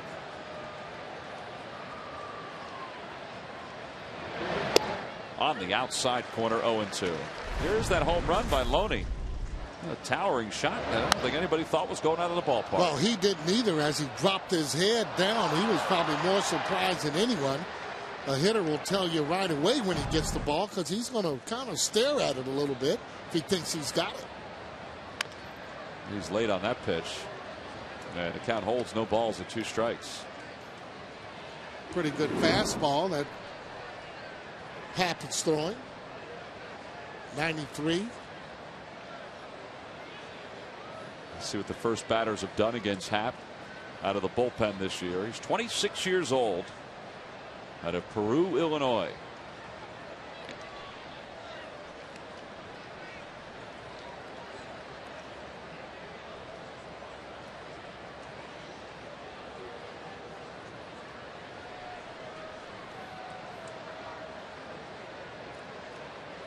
Well, he does have him set up for any kind of a breaking ball that would maybe be out of the zone or even a high fastball. Well, it's sliced foul the opposite way. And the count holds 0-2. A fastball that probably needed to be in a little bit more. Yeah, that's what, that third one that he's thrown. Actually, the fourth one that he's thrown. Loney just in a position where he's just kind of protecting the plate, if you will. Phillies are set up to try to turn 2 and get out of this inning. With the infield setback a little more than halfway. Well, they're going for the double play all the way wherever that ball is hit. Good speed on the bases for the Dodgers. Little looper to center field. Here comes Victorino, still coming in. He can't get it. Takes it on a hop, and Orlando Hudson's going to trot home from third, and it's now 6-1 Dodgers. Little dunker, and that's the 4th RBI for James Loney. This is turning out to be one of those nights, one of those 2 innings stretches for the Phillies. And Jamie Moyer's pitching line continues to get worse.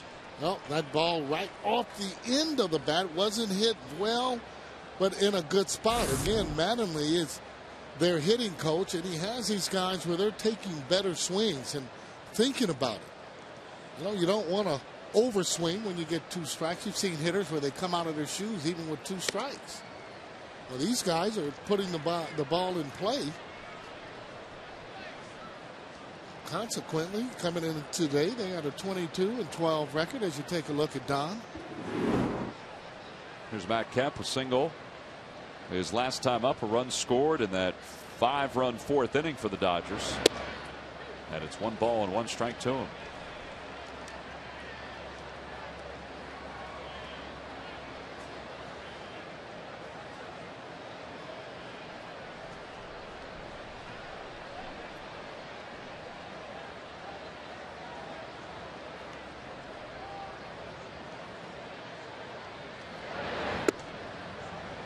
A lot of pitches tonight for both Jamie Moyer and now for Jay Happ, as he's run the count to 2-1 on Kemp, with Martin on second base and Loney on first base.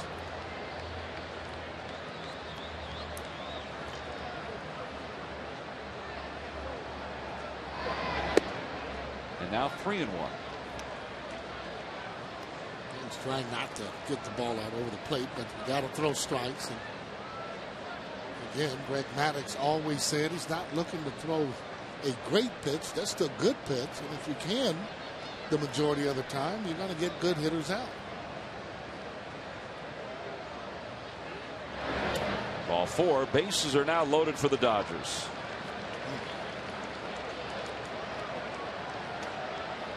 Well, and Charlie Manuel is trying to figure out if he can get the same formula he had last night. He's just trying to get some outs here at the top of the 5th inning. He's got 1 away, but now the bases are loaded for the number 8 batter. Yeah, still no 5th inning, very manageable. Need to get out of this mess, though. Looking for a double play or even a strikeout.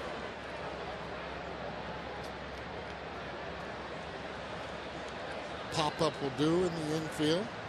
And he's got the pitcher due up next after Casey Blake. And Happ falls behind, 1 ball, no strikes. Blake singled to center field. His last time up, he's 1 for 2. See what he's done during his career with the bases loaded. That's a strike at the knees, and it's 1-1.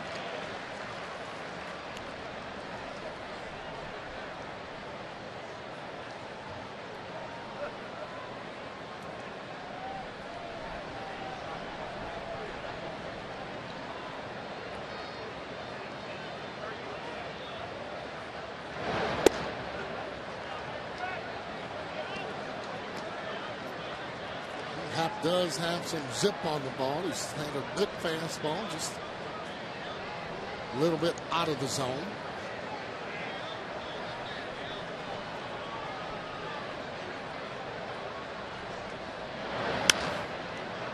There's a pop-up, foul territory. It's going to slice back into the crowd area, and Ryan Howard is there to make the catch. Martin's going to try to score from third. He will. He slides home safely, and the Dodgers now lead it 7-1. That ball came back for Ryan Howard. He got in a good spot to make that grab, and Martin's hustling from third is able to score the 7th run of the game for Los Angeles. Well, right after Ryan goes over, makes an excellent play as he bumps up there against that little scoreboard. He tries to get off a good toss, and it's off.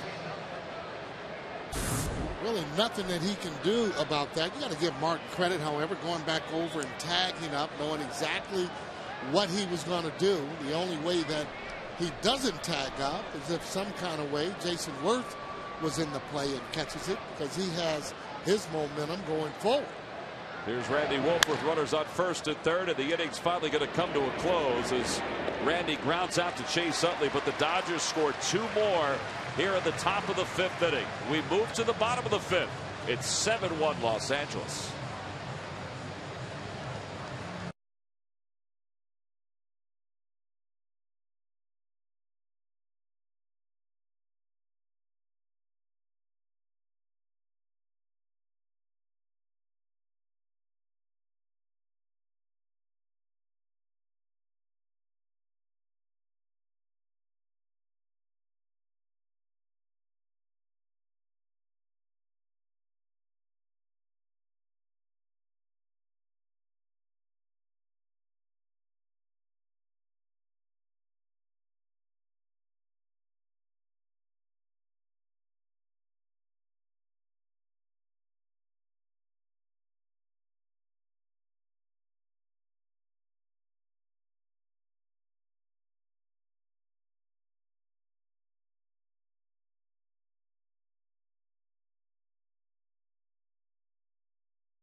So far tonight has kept the Phillies hitters off balance. Well, fastballs, breaking balls, that's a good fastball.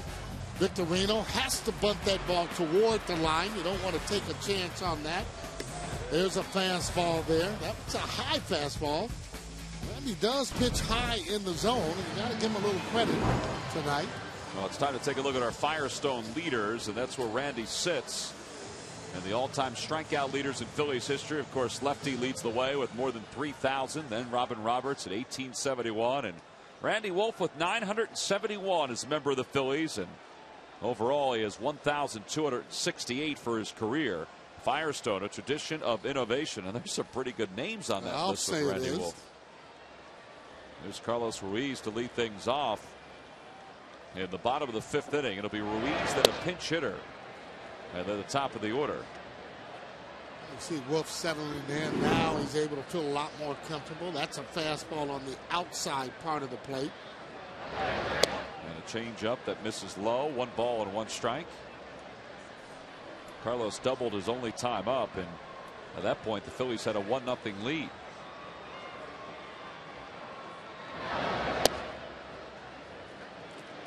Seven runs earned for Jamie Moyer for the 2nd straight outing, as Jack Taschere's up and loosening in the pen.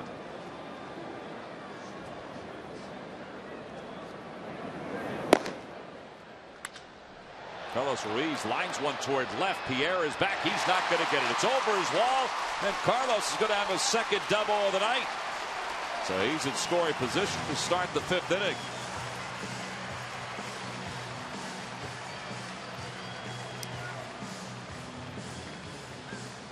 Oh, Juan Pierre, Manny Ramirez, I don't care who was out there. I don't think anybody would have had that ball. No, that was certainly a line drive that was hit. The ball smoked again. That's some of the production Charlie Manuel wants out of Carlos Ruiz, I should say, hitting that double.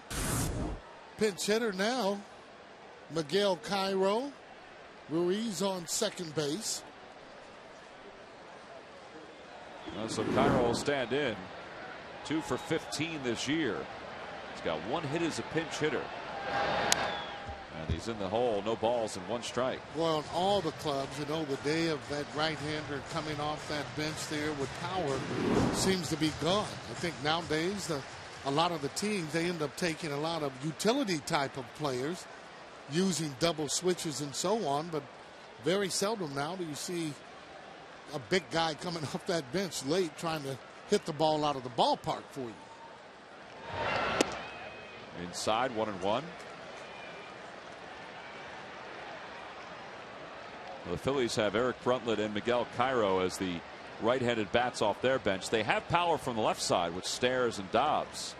There's Eric Bruntlett, a utility guy, as Sarge alluded to. Cairo's sort of in the same boat. But you're right, Sarge. You know, you see so many guys who are left-handed pinch hitters. Oh, yeah, definitely on the left side. Yeah, but there's not, just aren't as many around baseball from the right side. Phillies flirted with signing Gary Sheffield after he was let go by the Detroit Tigers, really for that sole purpose, was to have that power hitter off the bench. And, you know, he's hitting under 200. He does have 2 homers, but well, I got to tell you, after looking at him, he's had a great career. For me, it seems, though, the bat has slowed down there, and he's getting a steady diet of heaters. 2-2 the count to Cairo. Now, if he was going to be playing every day, sure, he would make it up on the home run part of it. Don't know so much on the average because he's not in that state where his legs are really strong. But anybody that has 500 home runs, you cannot say they have not had a great career. For me, anyway. Broken bat looper over towards Furcal. 1 away. Cairo's retired. He couldn't get Ruiz even over to third on that one. And back to the top of the order.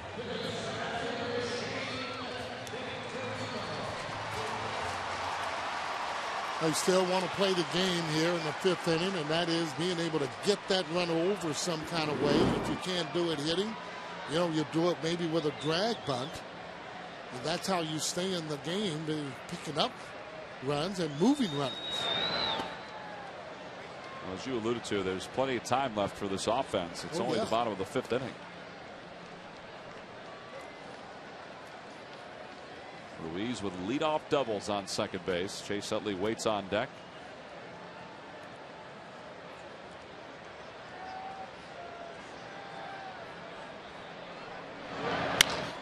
To center field. And Matt Kemp is there. Ruiz thought about taking off and then realized at the last moment, wait a minute, I better see if that ball gets down. Oh, boy, that ball was actually smoked right there. The line drive to center. Hey, fans, Friday, May 29th at 7:05 when the Washington Nationals come to town. It's Verizon's Be a Fanatic About Reading Night. A Parade of Champions book is free to fans 14 and under. You can donate a new or gently used books like Phillies Confidential that night to benefit Philadelphia Reads and the Free Library of Philadelphia. And you'll be entered into a drawing for an autographed collectible. Order now at Phillies.com. Yeah, I will have my book in that, as a matter of fact. Oh, really? Oh, yeah, I've already been asked. Phillies Confidential, which Sarge co-authored with Scott Lauber, one of the beat writers for the Phillies, is on sale now as Chase Utley takes one down and away. Now, there's a good point, though, when I'm saying about getting that runner over. There's a good possibility maybe he would have scored on that line drive, even though it might have been bang, bang. You have a better chance when he's over at third as opposed to second, even though Victorino really hit the ball hard. Chase is 0 for 1 in this ball game.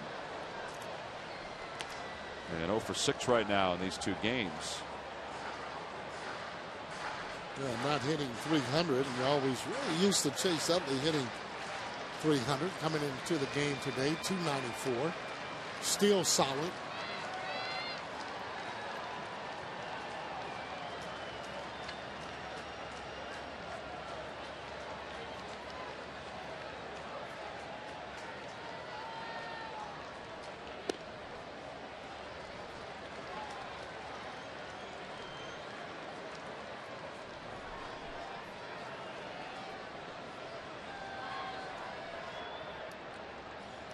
See, Sarge, everybody is just consumed by the book Phillies Confidential. Well, those were good times last year, and I can see why.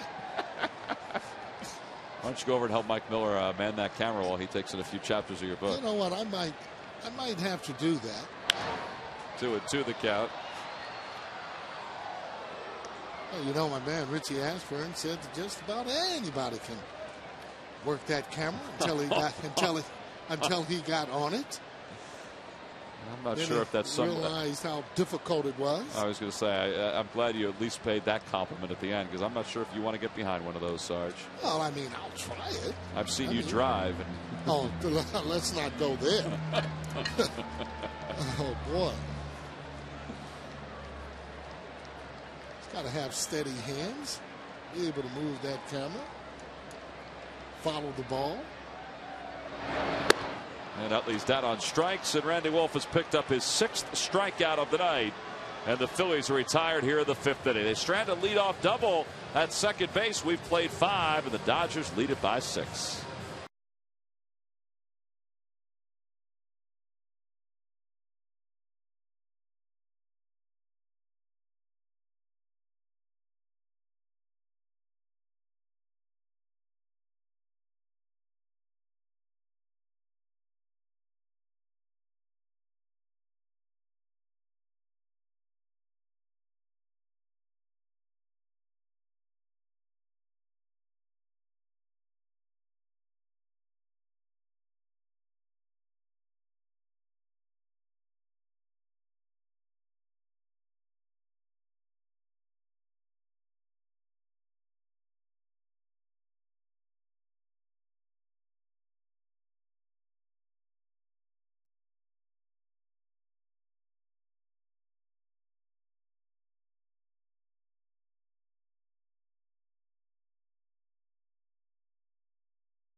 In May, connecting for power and raising his average over 100 points higher during this month than he did in April. Once he gets on base, the thievery begins. Jason is stealing bases at will, including a club record 4 against the Dodgers. Worth it? You bet. And it is brought to you by Independence Blue Cross. We're here for you every step of the way. Well, there's a lot of talk about Jason Worth and his stolen bases last night. The steal of home as Jack Tashner enters the game here in the top of the 6th inning. Tashner in his 12th ball game this year, 1-1 with a 5.14 ERA.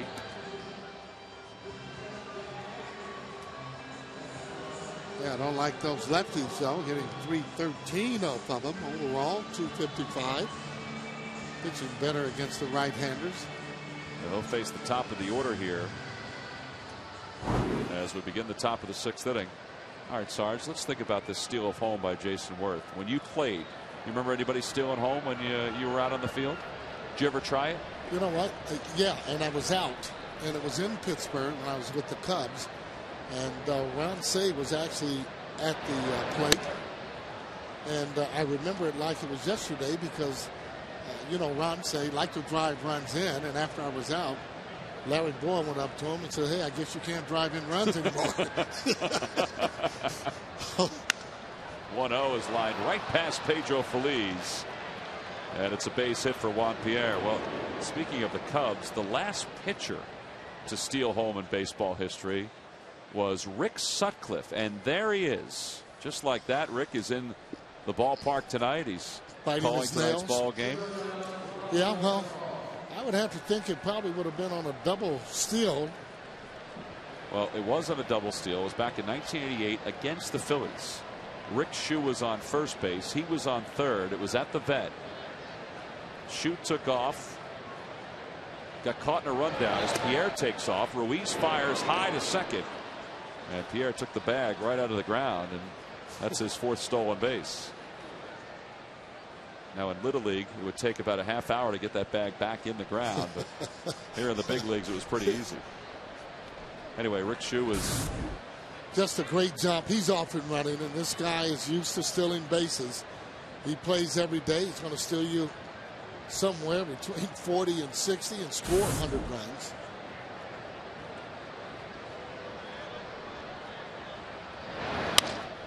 Is hit to the shortstop sharply. Rollins has it. And there's one away, and Pierre stays at second. Anyway, Sarge, Sutcliffe was on third. Shue was on first. He got caught in a rundown. Shue did. Sutcliffe takes off. John Kruk sees this, playing first base, turns and fires right over the head of everybody, and it goes into the backstop, and that's how Sutcliffe scores on the double steal. Unbelievable. I was going to finish that and say I know it had to be an overthrow. Well, and Rick Sutcliffe, when he was approached today and reminded that he was the last pitcher to steal home, he said, I know. Oh, yeah. Got to tell you, had a terrific year in '84, going 16-1, winning the Cy Young Award. Good athlete. Started in that Dodger organization, and him too in the bullpen. Dodgers used to do that with all their pitchers. Have them in the bullpen. They'd bring them in the way they did Happ. Let them learn how to pitch. Let them get hungry, and lo and behold, you got some Hall of Famers. There goes Pierre. Ruiz's throw to third is not in time. Pierre got right around the tag. So a steal of second and a steal of third, and with one away, they've got another run 90 feet away. The Dodgers are playing with some urgency as you see the jump by Juan Pierre. Good throw, however, by Ruiz, but just a little bit late. He's off and running and will run at will. Bang, bang, though, because of Ruiz's throw. Infield is in. Nice play by Carlos to keep that ball in front of him, and it's 3-0. I think they felt a little bit embarrassed yesterday with Worth stealing so many bases, trying to get back at the fields tonight. But certainly, so far, they're playing with a lot more energy. Don't talk with Charlie about that today. I mean, your club's got to have energy. You got to have it on a nightly basis in order to compete on this level. Ball four. Hudson draws the walk, and the Dodgers have runners on first and third. Now, a lot of folks might be wondering, well, Dodgers have a 6-run lead. Charlie Manuel's team is down 7-1. You know, why is Juan Pierre, and I'm not sure Joe Torre is having him steal, but why is Juan Pierre stealing a couple bags? I don't know if in this day and age, Sarge, if 6 runs in the 6th is enough of a cushion, or, you know, now, if you have to keep piling it on. I think you do. No question. I mean, if you're talking in the 8th inning or so, okay. But no, I think you got to keep on trying to tack on runs.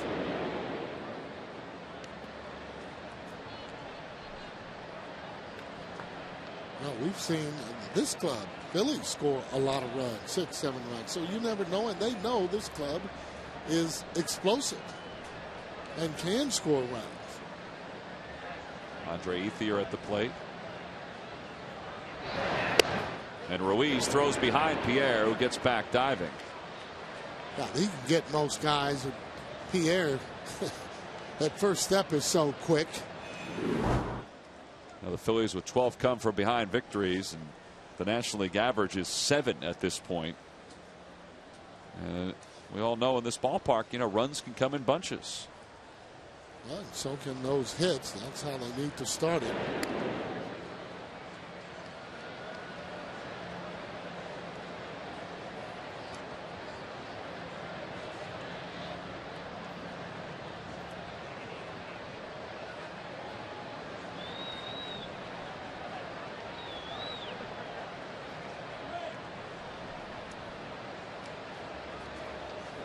No, they will have plays. This may not be one of them here, where that pitcher throws the ball to first base, left-handed pitcher. That runner at third would take off.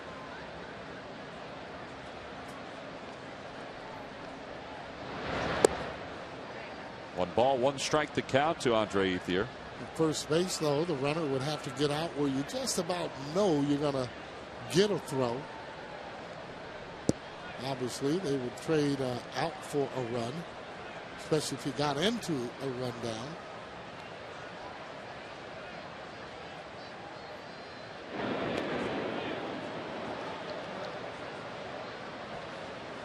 Comes from the dugout, throw over, or hold the ball.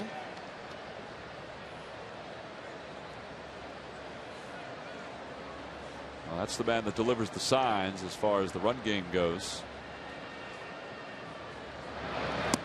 Ethier swings and misses, and it's 1 ball and 2 strikes.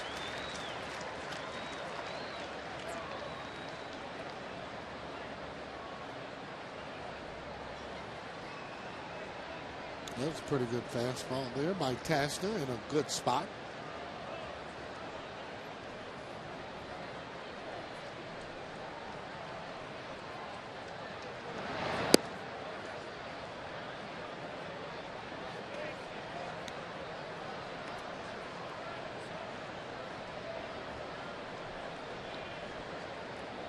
Only 7-1, game still manageable, but looking for that double play ball.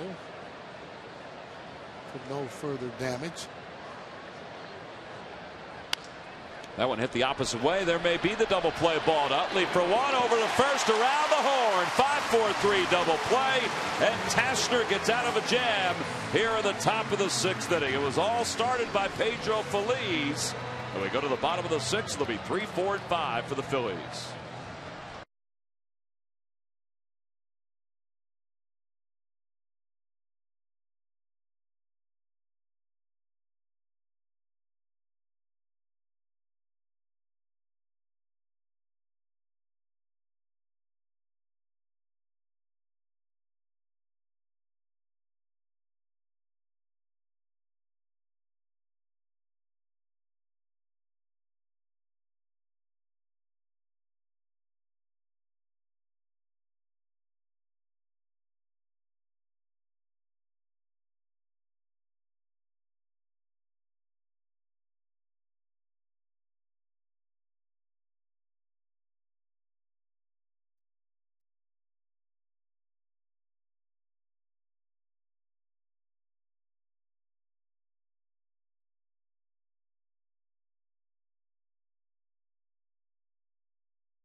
Low fares, no hidden fees.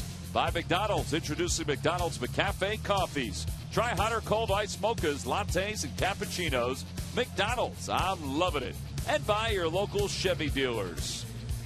Sold out crowd here at Citizens Bank Park. This homestand will wrap up tomorrow afternoon. It is a 1:35 start. What a pitcher's duel they got rolling out tomorrow. It'll be Cole Hamels on the mound for the Phillies. And it'll be Chad Billingsley on the hill for the Dodgers. By the way, it is a 1:05 start, not 1:35 Sarge. I don't want you to get here late. I'm always here early, Tom. A little misinformation for you there. Well, thank you. Cole trying to put together back-to-back good starts for the Phillies. Here's Jason Worth against Randy Wolf. And Wolf is just, kind of puttered along here. And he's got a 7-1 lead, and he's just trying to throw strikes.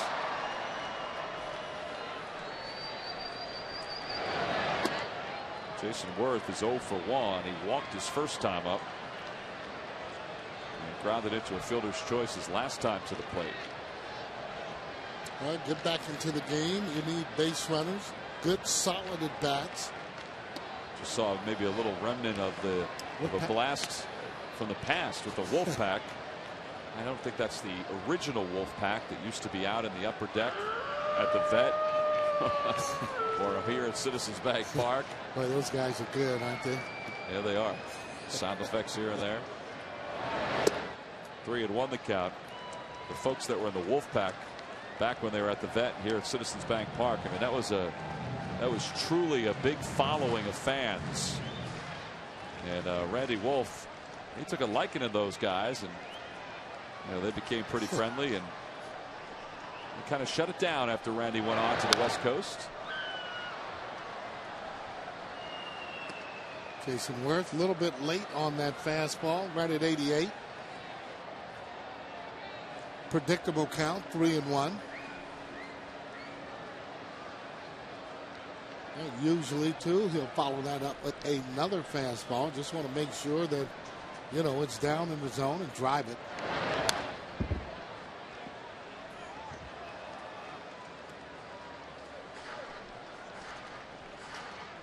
One of the reasons a lot of times pitchers don't want to take a chance and throw all speed and so on with a lead like this. They don't want to put runners on.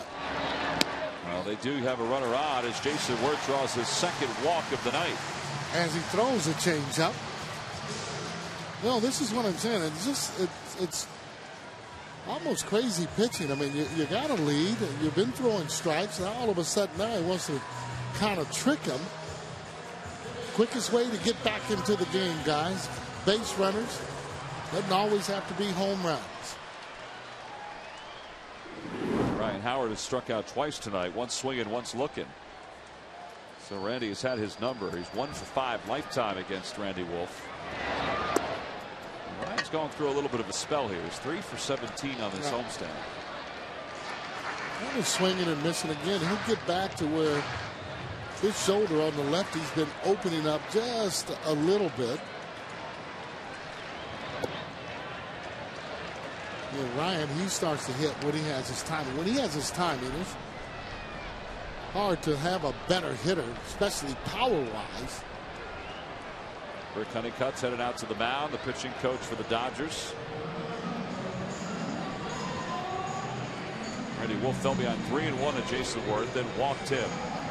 And now he's fallen behind 2-0 to Ryan Howard. And I would think, Sarge, that the way he got Howard the first 2 times, fastball. Right, just fastball, blowing it right by him. And he's mixed it up with some breaking balls. Which is running through there, a little slider, right? Yeah, slider. And again, as a hitter, you can be on both pitches. Not and hit them hard. And, and I keep saying fastball, and I learned that from Mr. Willie Mays along with McCovey. If it was good enough for them, it's got to be good enough for me. So let's see what Randy Wolf will do against Ryan Howard after a visit from Rick Honeycutt.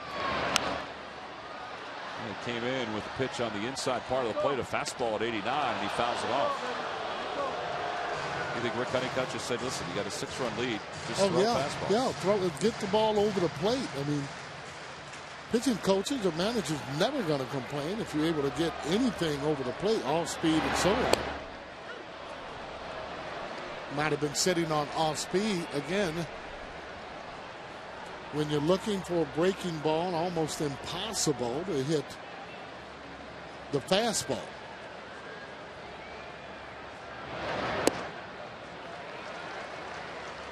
Well, it's full, 3-2 now to Ryan. Although talking with Matt Steers one day, he said he was sitting on changeup, got a fastball, and he hit it out of the ballpark. Well, he's swinging for the fences.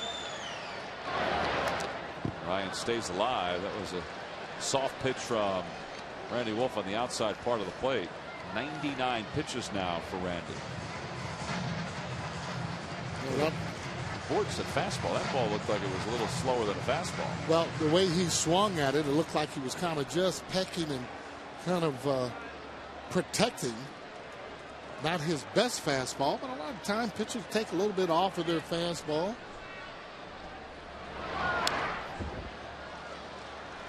Now that was a fastball there. That one was at 88 also. A little more hittable right down in the zone. Ramon Troncoso is up and loosening in the pen for the Dodgers. They got some hard throwers in that bullpen.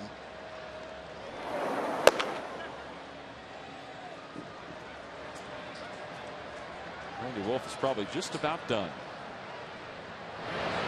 And he gets Ryan Howard for the third time tonight. He tied him up with a fastball in at 88. And that's the 7th strikeout for Wolf. Well, he had pitches to be able to hit and handle. And that was a fastball to a fastball hitter. As Ryan strikes out for the third time, they call that the hat trick in Major League Baseball. If it's 4 times, they call that the golden sombrero. And I don't know of many guys that have struck out 5. You've never done that? No, and you can look that up. Jimmy Rollins down to the count, no balls and 1 strike. Well, Sarge, as you say that, your computer's being fired up all around the Citizens Bank Park.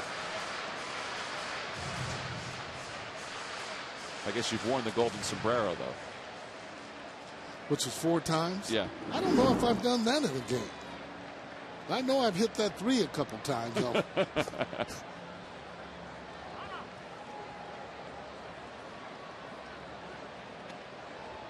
It's just an awful feeling, though. I mean, you start to strike out, you're going up to the plate and saying to yourself, just make contact.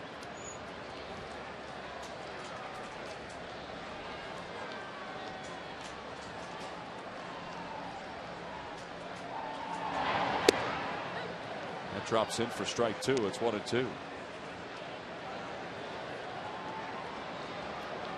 Well, Wolf having just a lot of confidence. Really throwing that breaking ball early in the game, kind of getting the guys off of his fastball. But he was able to get the breaking ball over.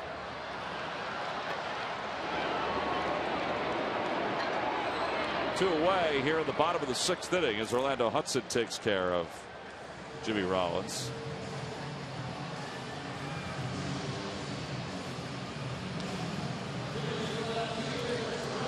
And that'll leave things for Raul Ibanez. Ibanez is 0 for 2. He too is at a little bit of a skid here on this homestand. Yeah. 3 for 15.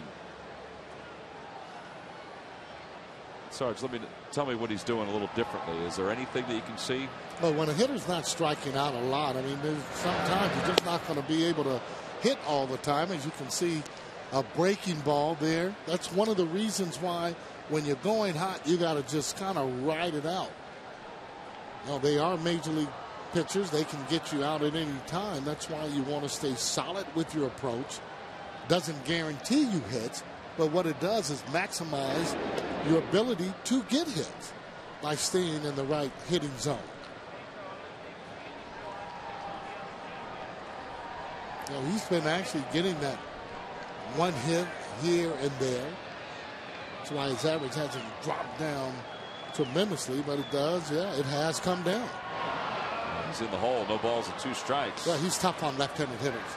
Definitely, and you can tell with Ibanez being off balance. Now watch this ball now. If you're looking at that ball, we talked about it before. That curve ball, you want to be up. That's where you want it. And when it's up, you can see it. You can follow it a little bit longer. Your cue, when it's low, if you can, you got to let it go. Came from the side on that one. Yeah, that's cheating there. Now you're dropping down on him, throwing fastball. It's like he wanted to put an exclamation point on this outing. Giving him a different look.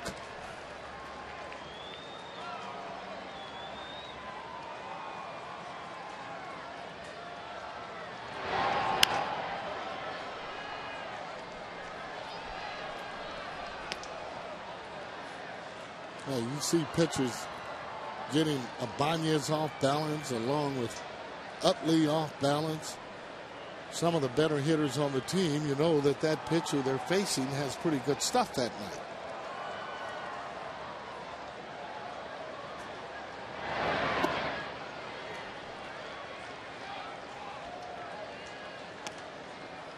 Two and two the count. Worth is on first base.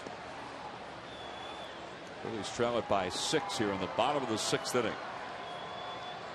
Well, they usually make a run sometime during the course of the game, and there's not a lot of runs to score.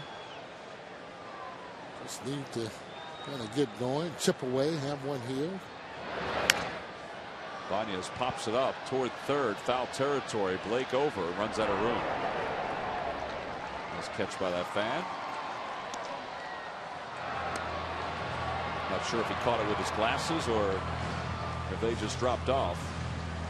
But it remains 2-2. All right, we've gotten to the bottom of the story. Gary Matthews struck out 4 times in the game. 4 times. Oh my gosh. Boy, the time has changed.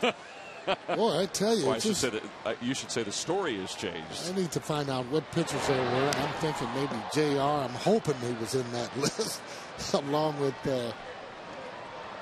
Nolan Ryan. I'm really surprised at that. No, they're all guys that threw salad. No chance. Soft tossers. No chance. Left-handed. No way. Oh, no. I'm not going there on that. Look that up. Jim DeShays, Bob Nipper. Banez down on strikes for the 2nd time in this ballgame. Sarge is going to do some homework. 8 strikeouts for Randy Wolf. And the Phillies are retired here in the 6th inning. We head to the 7th. Chris Wheeler returns with the Dodgers leading at 7-1.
Way up in the air, and he took off like, I don't know whether he thought that was an out or whether he knew it was a home run off the bat, because he just hit it so high and he just went on. The Dodgers are running the bases tonight. Here's a sacrifice bunt by Wolf, and Kemp, who was a great athlete, just kept coming on around third base. They also scored on a foul sacked fly. So the Dodgers are running the bases tonight like the Phillies did last night. Well, now as we go to the top of the 7th inning, you see our Verizon Wireless game summary. Yeah, see what Randy Wolf's done. He's been really good. He probably finished after 6 innings. He's got like 113 pitches, somewhere in that area.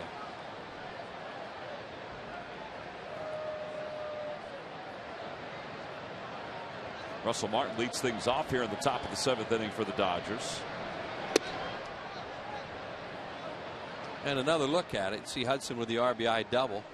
Orlando Hudson's had a couple doubles tonight, in the 3-run home run by Loney. Left-handed hitters hitting 121 off Randy Wolf coming into the game tonight, and he has really handled the left-handed hitters. And he's done so, Wheels, with a mixture of the curve, but also the fastballs. I mean, he's got Ryan Howard twice on fastballs. Going right by him.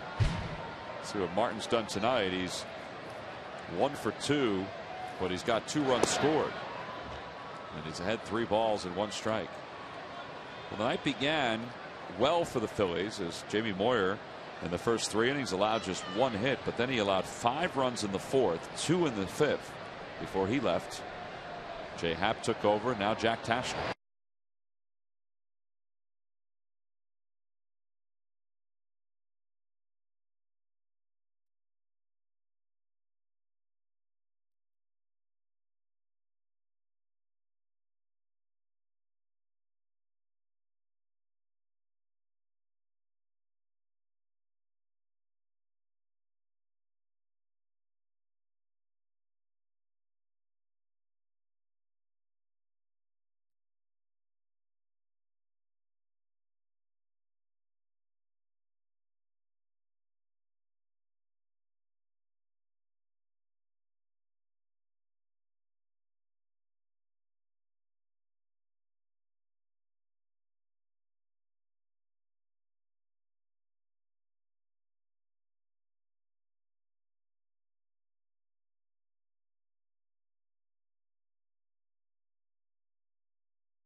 was just able to watch it over there in the press box, and it was confusing, let alone having to describe it. He looked like he was settling under it right by the Cincinnati, Arizona score on the scoreboard in right. And then all of a sudden he went whoop. And you could hear the crowd kind of groan because I think the crowd thought he was going to catch it. There's where Tom mentioned where he thought the ball was going to come down. I know you like to telestrate now, so I thought maybe you were going to reach over and do it.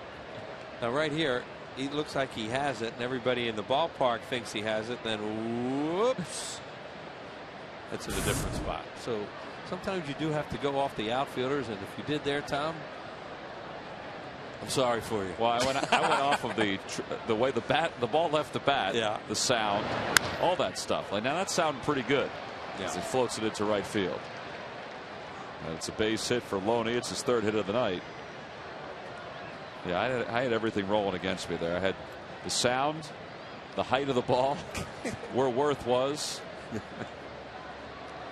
then wham, everything changed.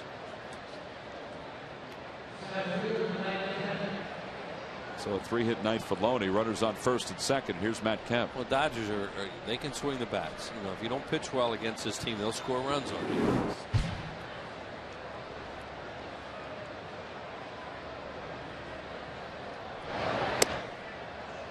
I think everybody around baseball is wondering how the Dodgers are going to respond to Manny Ramirez's suspension. There's 6 games into it. This is the 6th. So 44 games left until Manny comes back. And, you know, this is a young team. Yeah, and they'll respond with their pitching. If their pitching keeps them in games, they'll score runs.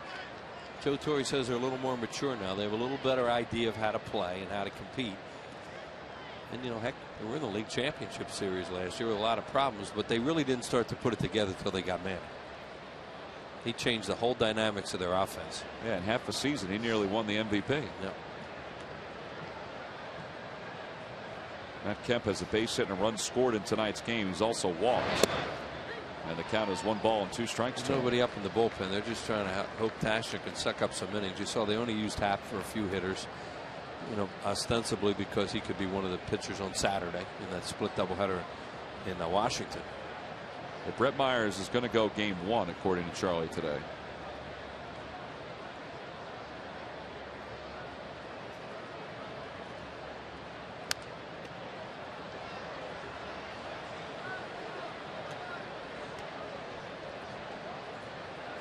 And when asked today about whether Jay Happ would be the starter in game 2, Charlie looked up and said, it might be a possibility. Playing a little coy. Huh? Yep.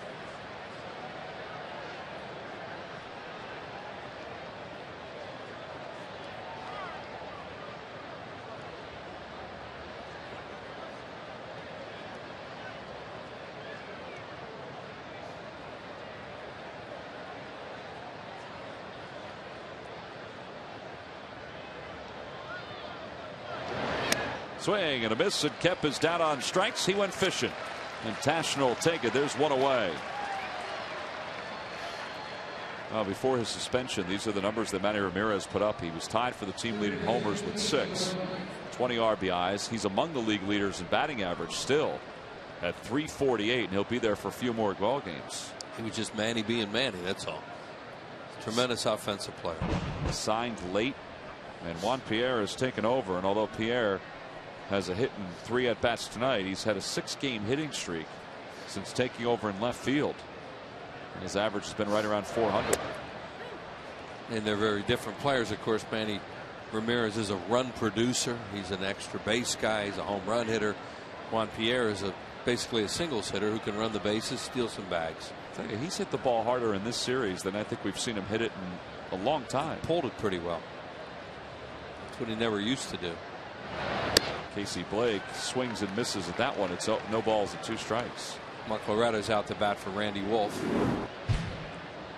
I think Troncoso was up. Right-hander.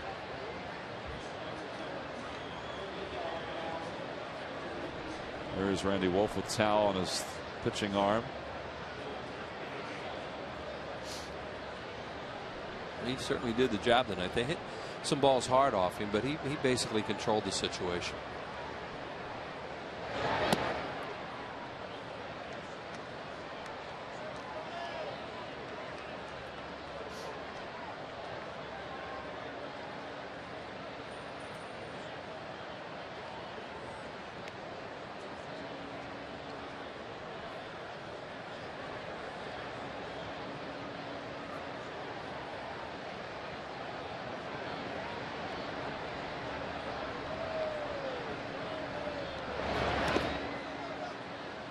Ruiz keeps that one around the plate, so it's 2-2 to Casey Blake.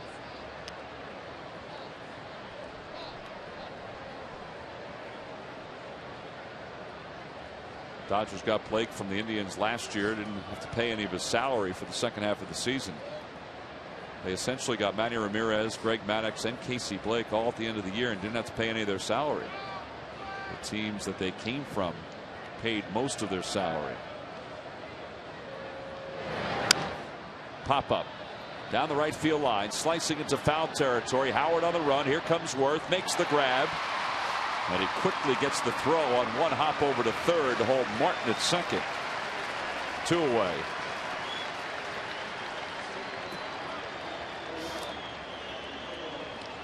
Hey fans, if you're interested in the Phillies Baseball Academy, it's open for girls and boys who want to play baseball ages 7 to 14, softball for girls ages 9 to 14. You get professional coaching and skill development from the Phillies players, the coaches, and the Baseball Academy instructors. 14 great camp locations, 18 great weeks to choose from. You can log on to philliescamps.com or call 610-520-3400. You also get a trip to Citizens Bank Park and maybe a jersey that looks a little like that youngster right there in the middle. Probably can walk away with one of those that he has in his hand too.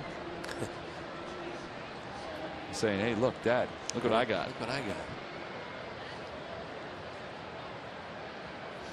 2 outs now. Mark Loretta pinch hitting for the Dodgers.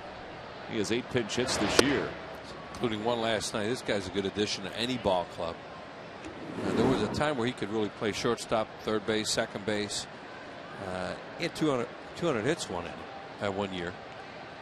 He's always been a really good hitter. Not a lot of power, but a guy who hits doubles, puts the ball in play.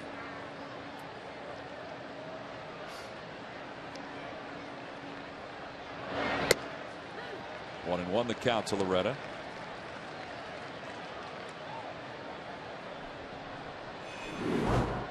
See where Loretta's batting average is as a pinch hitter. 308. Adele went young at 306.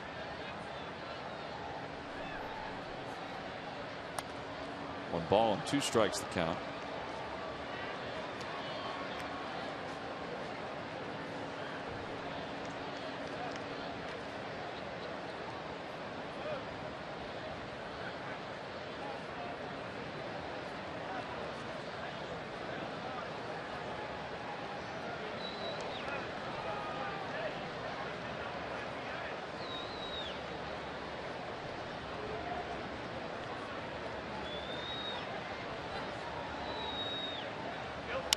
Line drive foul down the left field line. And the count holds 1 ball and 2 strikes.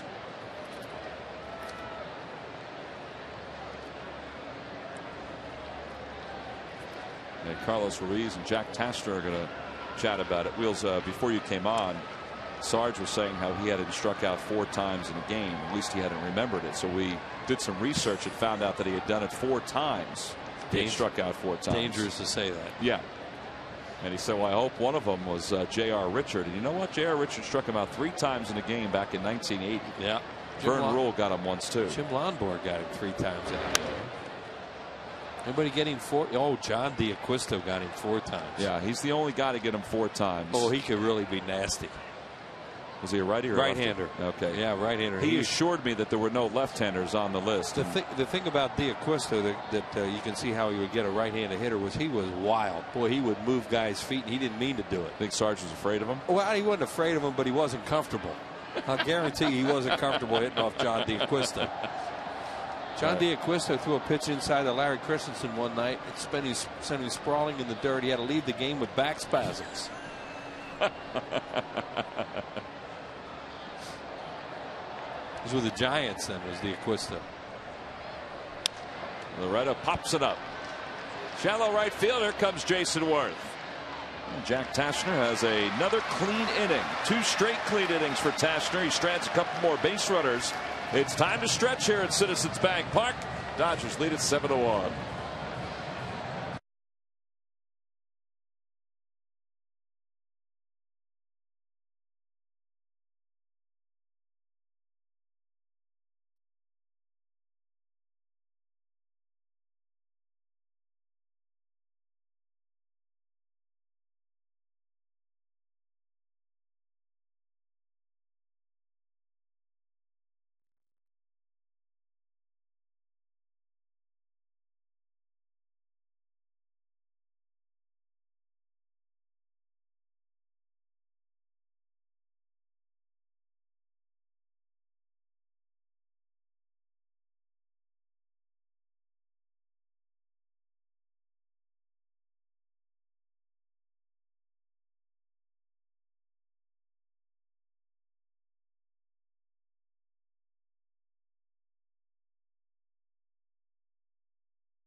Quiz answer: who holds the major league record for most postseason home runs? Wheels, you got an answer for that one? I don't know.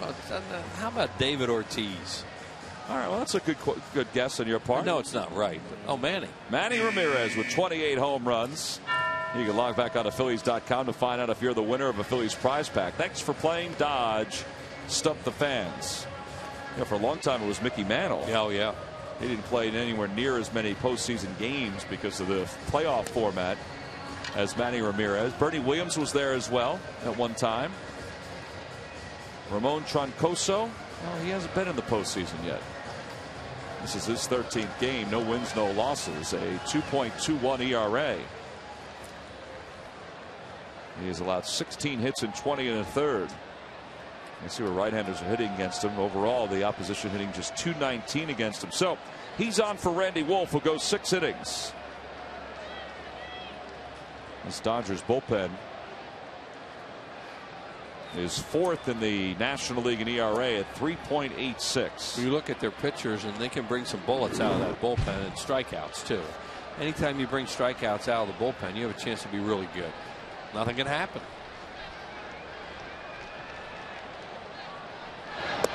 Pedro Feliz leads things off. Pedro's 0 for 2. And he's ahead in the count, 2 balls and no strikes. Well, it was a week ago that Randy Wolf left the ball game with a 6-1 lead. Oh, yeah, that was against Washington at Dodger Stadium. And they wound up losing that one. And Pedro swings 2-0. And Loney has room, and there's one away. So Pedro's 0 for 3.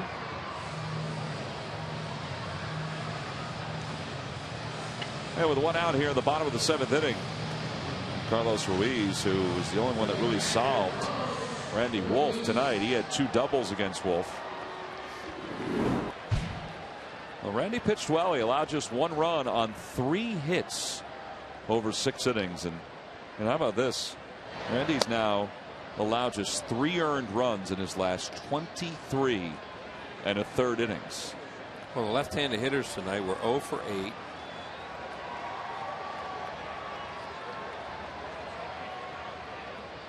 Six strikeouts. And I mentioned earlier that Randy Wolf's numbers were really good against left-handed hitters, and he certainly improved that again tonight. Improved on that tonight.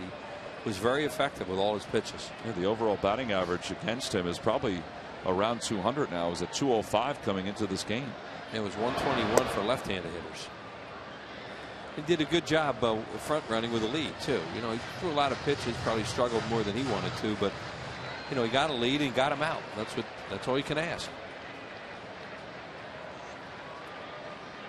2-1 the count to Ruiz with Greg Dobbs on deck. And now 3-1.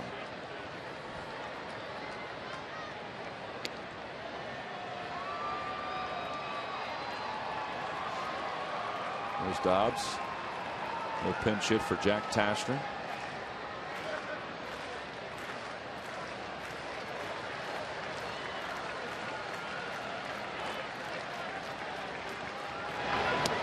And Carlos draws the walk. So he's been on base 3 times in this ball game. He's a 1-out base runner. Hey fans, if you're looking to come to Citizens Bank Park and you're having trouble getting tickets, well, there are still some Grand Slam 4-packs available. You can pick a ticket to the Red Sox game, one of the Mets games, Friday fireworks, and then you can take 3 more of your choosing. Make it a 4-pack. You can order your tickets now by logging on to Phillies.com. Come see the big green guy. He's always here wandering around. Dobbs 4 for 28 this year, and he hits one back toward the middle. Hudson's got it. Dives, throws to second for 1, and that's all they'll get. He's good. He's really good. That's an outstanding middle infielder right there, is Orlando Hudson. That was a base hit off the bat. It sure looked like it, and he just makes a terrific play. You know, he goes into a little skid there, use that little tiny glove. And for Kyle's not going to try to do too much with a 6-run lead, just get the out. Nice play. You know, there's certain guys that you just don't understand why they were out in the open market for as long as they were, and he's one of those guys. Well, he probably commands a pretty good salary, and he can only play one position, and you either needed a second baseman or you don't. And these guys are still developing Blake DeWitt, who they think could be maybe a good player someday, but not quite ready for prime time. And you know, they have a guy who is in Orlando Hudson. 0-2 the count to Victorino. Chase Utley waits on deck. Well, there was some talk that the Yankees were going to sign Orlando Hudson and put him in center field. But the Dodgers decided to sign him to a 1-year deal and about $4 million, maybe a little bit more than that. So he'll be out in the open market. Hudson was one of those many guys, veteran guys, who were looking for long-term deals that did not get them this year, and had to sign just a 1-year contract, and he's a perfect fit for the Dodgers. 0-2 the count to Shane. 0 for 3 tonight, 1 for 8 in the series. It's a really fast infield too at Dodger Stadium, so you need somebody with quickness.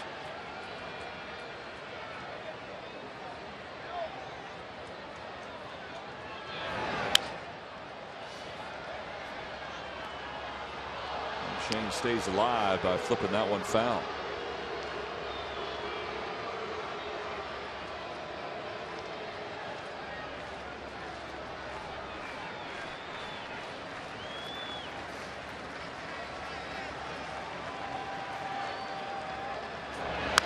Line drive right into the glove of Loney. What a nice sliding grab, and the inning is over. So Loney robs Shane Victorino of a base hit here in the 7th inning. Phillies strand 1. We said that we have 2 of the best fielding first basemen in the league in Ryan Howard and James Loney playing in tonight.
car insurance, visit us at geico.com or call 800-947-AUTO. And by WB Mason. Who but WB Mason for amazingly low office product prices. Top of the 8th inning, it's 7-1 Los Angeles. A 5-run 4th inning blew this one open against Jamie Moyer. And Clay Condrey is the new pitcher for the Phillies. As we start this 18th game for Condrey. 3-0 with a 2.12 ERA. And he delivers a fastball outside to Juan Pierre. It's 1-0.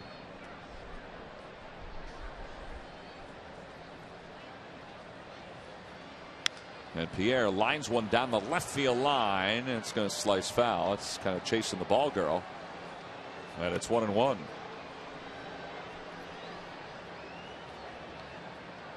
At least she held on to the chair. It's all part of that down there. You got to get that chair out of the way.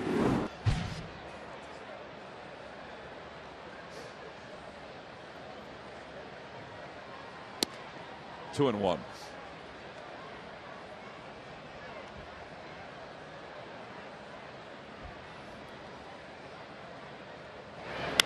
It's that one the opposite way, right inside the third base bag. Ibanez is going to get to it quickly. Pierre heading to second. He's going to get there standing.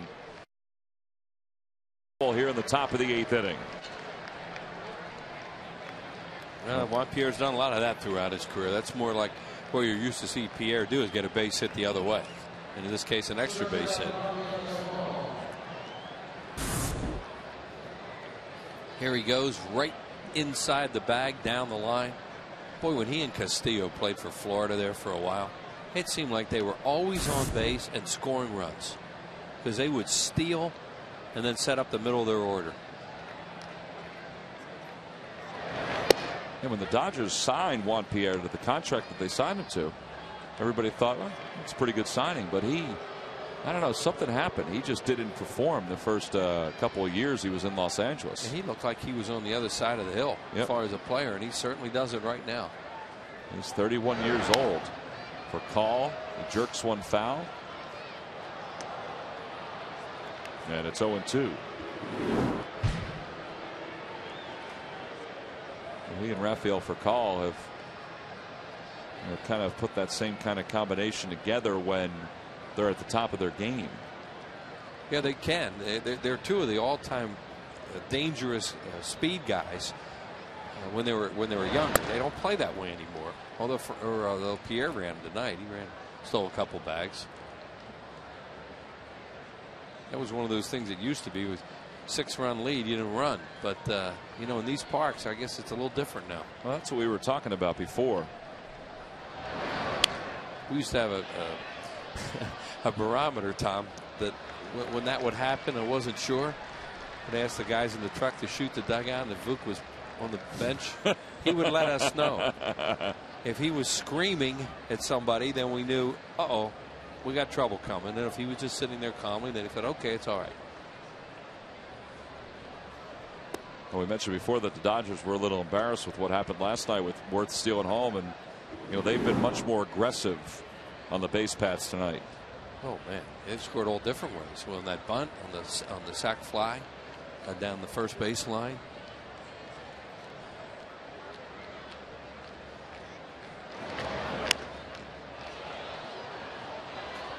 Remains 2 balls and 2 strikes. Larry Bowa has been very aggressive down at third base, waving people in, and that's understandable with him, because he was real thrilled about last night.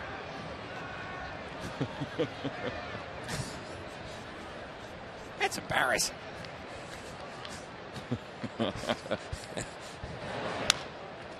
It's going to get the runner over to third. Howard feeds Condrey covering. They were going over that today before batting practice, the infielders and the pitchers, as Pierre is at third base. Those PFPs, which they do from time to time, and they did a lot of that today. He gets the job done, does Furcal, move him over. Ryan Howard got a nasty little in between hop there and made it look easy. And there's Condrey where he should be.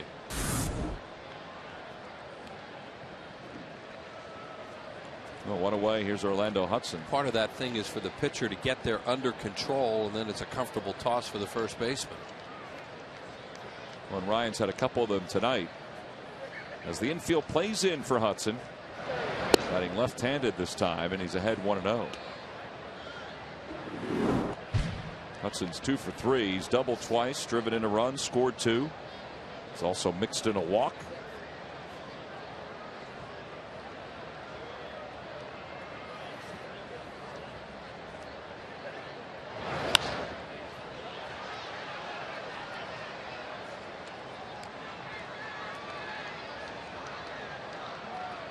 On the Toyota Major League scoreboard, the Brewers are leading the Marlins 8-4 in the bottom of the 5th inning. A 5-run fourth for Milwaukee. How about Ricky Weeks? He is just a double shy of the cycle. That means he has 9 home runs this year. He's a double shy of the cycle, and they're in the 5th inning. Yeah. Oh boy. Guess he's gotten up a few times. Really? Well, they said he is starting to stir somewhat as the leadoff hitter for the Brewers, and they've been scoring a lot of runs. They've overtaken the Phillies in home runs.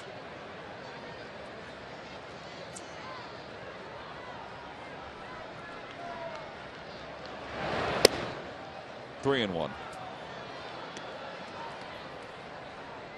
Ricky Weeks is 3 for 3 in that game, Carl Graber tells us, with 3 runs and 2 RBIs. Single, triple homer, huh? Well, he's got the hard ones. Triple homer. Chopper toward first. Nice play by Howard. He holds Pierre at third, and they're 2 away. Well, they were not going on contact with a 6-run lead there. So good job by Ryan Howard, as you said, Tom, to just look over at Pierre, freeze him, and then wait for Hudson to come to him. See right here, the runner Pierre is not going to go on contact, so he just freezes, and then Ryan Howard looks over, sees that, and then he just, okay, you come to me. Good job. Now, is it me, or a year ago would he have tried to feel that with 2 hands? Well, he just seems so comfortable. I don't know. He did used to have a little problem with just catching routine ground balls at times, and that's all confidence. Right now it looks like he wants you to hit the ball at him. 0-1 the count to Andre Ethier with 2 outs.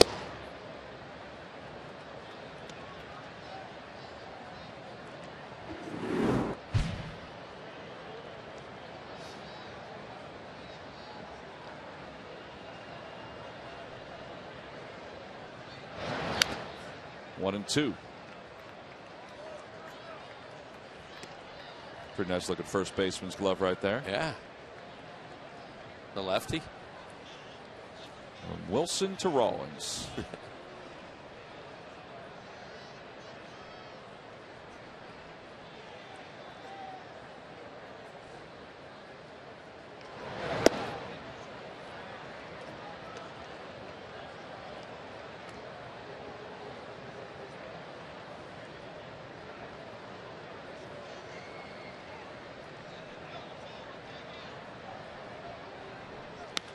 On the hands, a looper to right.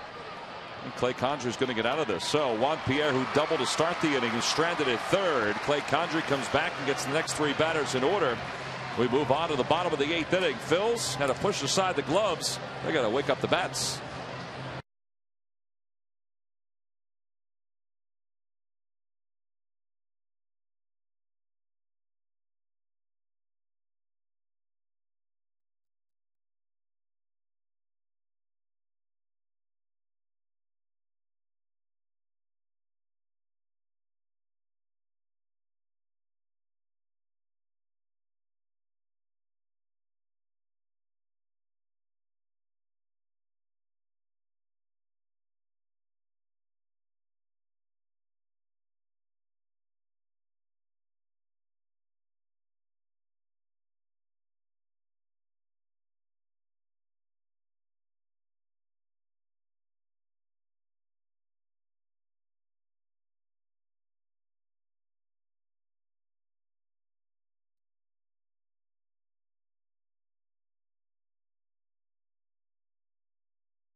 Pitch on Comcast Sportsnet against the Dodgers. And then the Phillies, well, they close up shop and they head on the road. 10 days, 9 games, and it begins with a 4-game series against the Nationals. First 3 are on Comcast Sportsnet, including the day-night doubleheader on Saturday. MyPHL 17 on Sunday. After a 3-game series against the Reds, it's off to New York, where the Yankees are going to show the Phillies their new digs in the Bronx. And 2 of those 3 games will be on MyPHL 17. Here at the bottom of the 8th inning, the Phillies, they trail at 7-1 against the Dodgers. And Ramon Troncoso beginning his 2nd inning of relief of Randy Wolf, who was really good tonight through 6 innings. Did a real good job, and the Dodgers aren't taking any chances because they know the Phillies can score. They're getting Corey Wade, a right-hander, up, and Will Oman, the left-hander, to be ready for any situation in this inning if Troncoso gets into trouble. There they are. Oman pitched in last night's game. Wade had a very good rookie year last year for Los Angeles. This Dodger team has a real Phillies flavor as far as their coaching staff goes, and that big guy in the background that we just showed in the bullpen is Kenny Howe. He used to pitch for the Phillies, and of course Larry Bow and Mariano Duncan are the base coaches. There's Kenny Howe. Had a couple good years here.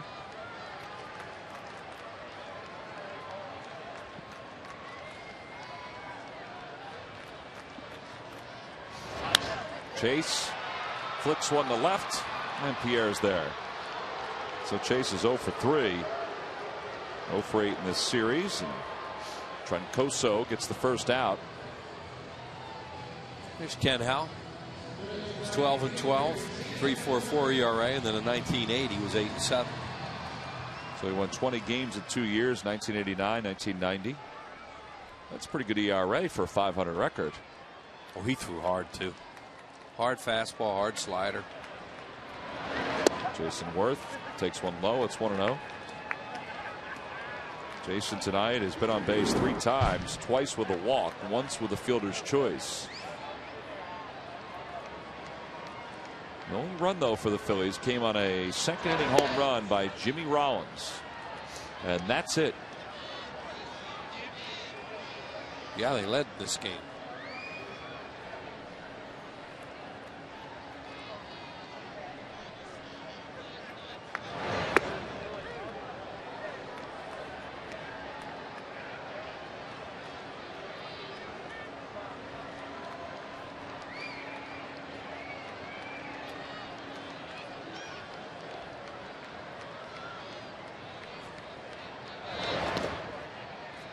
Two and two, and that took a bite out of Russell Martin behind the plate.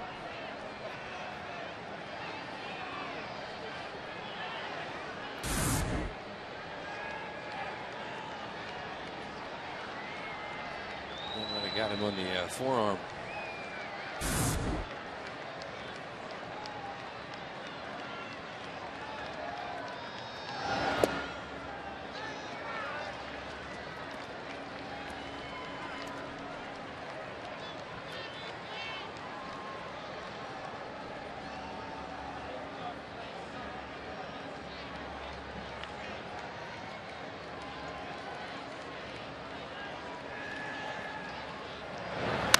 Jason hits it to right. Ethier got a late start. He's not going to get it. Drops it for a base hit. I don't think he really read that ball that well off the bat. Well, he got jammed, and he probably saw that big swing. Here comes Joe Torre. He's going to go to the bullpen right away. He's going to go to Oman for Ryan Howard. I think because he got jammed, he saw that big swing, but he didn't realize that he didn't drive it. So Will Oman's going to come on to face Ryan Howard here at the bottom of the 8th inning with a runner on first base and 1 away. Troncoso goes an inning and a third. He allows just 1 hit, couple base runners overall. His night is done. We've got a pitching change here at Citizens Bank Park, with the Phillies trailing at 7-1.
Ramon Troncoso's night is done.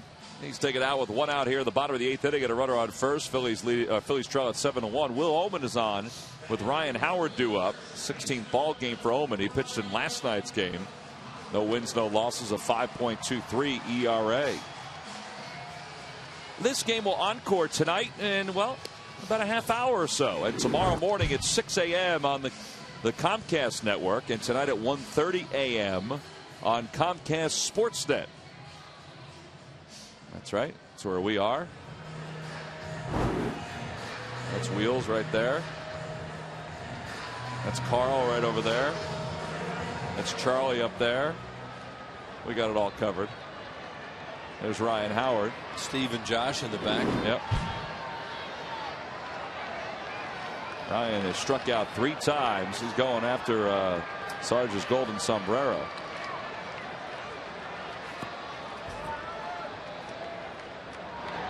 One thing you should never do, ex-players could always say, you know, I don't think I ever did that. And there's really no way to look at it. I mean, you had to call Elias. We had to go through a lot. Nowadays, look at Carl Graver. Yeah. Boom. Within an inning or two, Elias Sports Bureau used to be the only way you could find statistics like that. You know, they still do a lot of work, and they still do tremendous stats work. But you didn't have all these other options you have nowadays. And a computer, of course, you know, computer in the booth, and you couldn't find that stuff. He had to know that he struck out 4 times in a game. I think it's selective memory. These guys forget. You know, game got a little easier when they got up here. The only thing that Sarge had right about his 4 strikeout games is that I said it must have been a lefty in there. He goes, oh no. No, there are no left-handers in but there really aren't any lefties. There's some pretty good right-handed pitchers in there on that list. 1-1, hit in the air, straightaway center field, kept moving over, dives, and he makes the grab. How good has he been there? Boy, he has been a vacuum out in center field. He'll go to the gap in right, the gap in left, and he'll track everything down, and they're 2 away. He's just a great athlete. You know, we've been talking about him the last 2 games. And, you know, he could be so good, and they really think they have a tremendous player on their hands here. And that thing almost came out. You see where it hit in the glove. It stayed in the pocket. And he lifts up the glove and then makes a transfer. And it's really hard to hit a ball over his head or even to his left or his right. The thing about him, too, is that he's not built like a normal center fielder. He's a big guy. And he's so fast.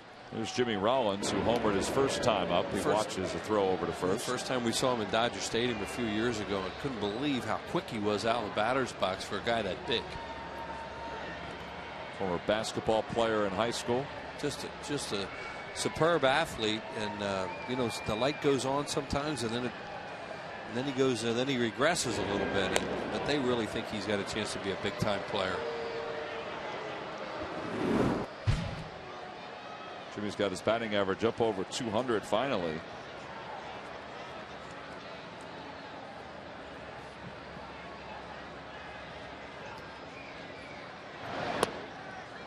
The count, no balls and 1 strike.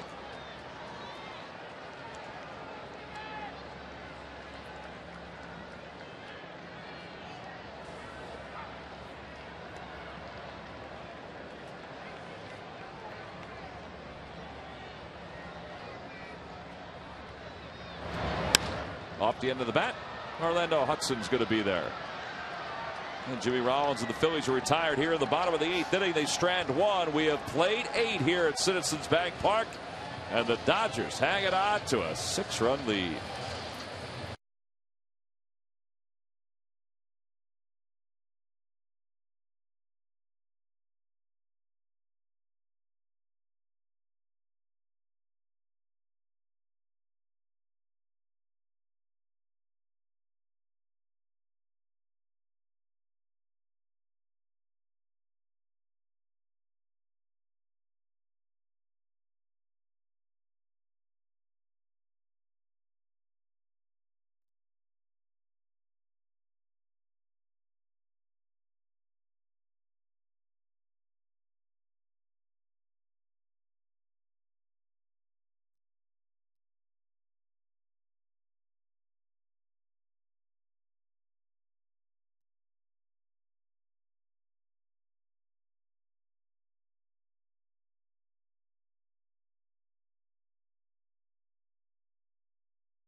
Talked about trying to get on a winning streak while here at home. Well, the Phillies will wind down this homestand tomorrow afternoon. It's a 1:05 start. They still have a chance to win the series tomorrow, and they got their ace Cole Hamels going. And that's one of the problems, Tom, is they have not been winning series at home, and you really need to do that to be a good team. Yeah, and the Phillies, probably are a little fortunate right now that they are just a half a game back in the division just because of their struggles at home. And Mets just lost a home series to Atlanta. Now the Phillies will embark on a 10-game road trip that'll begin with 4 in Washington this weekend. Russell Martin leads it off here in the 9th, and Charlie was saying to me today, he goes, we love playing here at home. We've always thrived here at home. He goes, but for some reason we're just playing better on the road right now. Martin has scored 2 runs tonight. And Clay Condry's worked ahead, 1 ball and 2 strikes. Well, how about this Phillies bullpen again tonight? Happ, he's just 2/3 scoreless. Tashner worked in and out of trouble, got 2 innings scoreless. Here's Condry as he runs the count to 2 balls and 2 strikes. Since the month of May began, Condry's allowed 2 earned runs in May. Durbin has gone 5 games without allowing a run, 5 2/3. Happ, no runs allowed in 6 1/3. Matson, no runs allowed in 4 1/3. Air, last 6 outings, scoreless.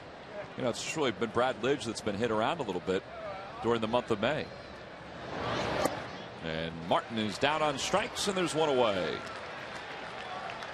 So although the bullpen is 5th right now in the league in ERA, they've been pitching like they pitched the entire year last year in the month of May.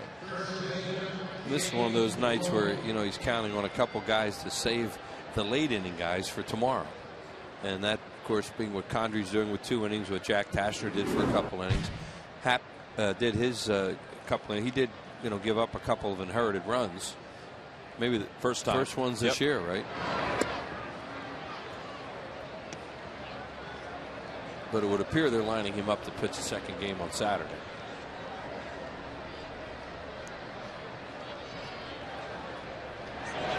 James Loney is going to be retired for just the 2nd time tonight. And there are 2 outs here in the top of the 9th inning.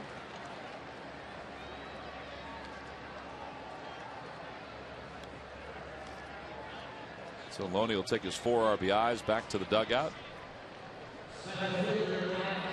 And now Matt Kemp, who has a base hit and 3 official at bats. But what a game he's had in the outfield. He saved a lot. Well, not a lot, but he saved runs tonight. Well, and if you just think about the ball that Utley hit in the 1st inning, even the ball that Victorino hit in the 1st inning, it wasn't an overwhelmingly difficult play, but it was still one that he had to venture back on. Some guys don't make it. 0-2 the count to Kemp. Thing is, when you watch him swing, you see why he has holes. He really has a big loop in his swing, but he's really strong and he's streaky.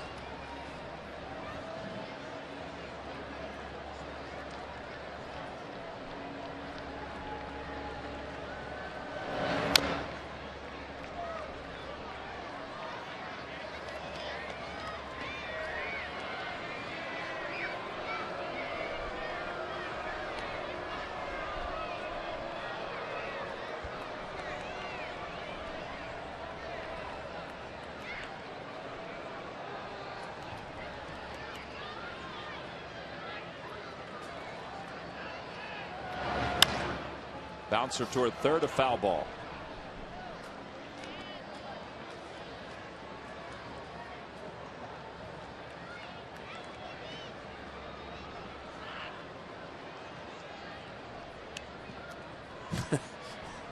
That's a different look. It sure is. What if Sarge would go for that look? No, he wouldn't like the pointed top. Be perfect for him. His pointed head. Little looper to right. That's going to be a base hit. And Kemp has his 2nd base hit of the night, and it's a 2-out single. I don't think Sarge will put a sweatshirt over his head like that. I think he would just go strictly cap. That guy looked like he was coming out for a prize fight in that outfit. Yeah, he did. I'm not sure how that relationship worked last October.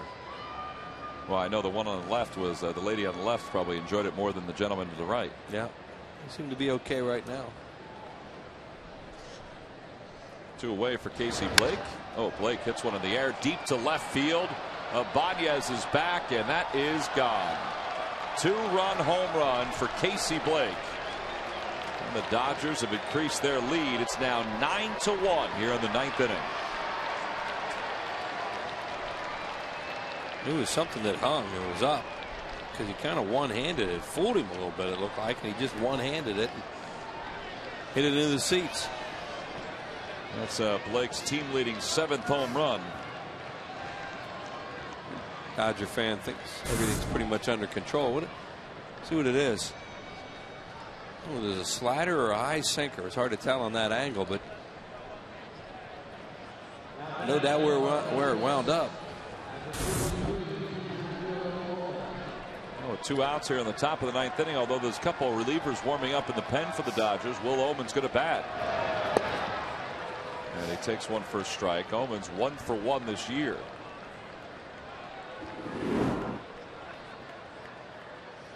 A few times all year you look out there and there aren't many people left. Nope.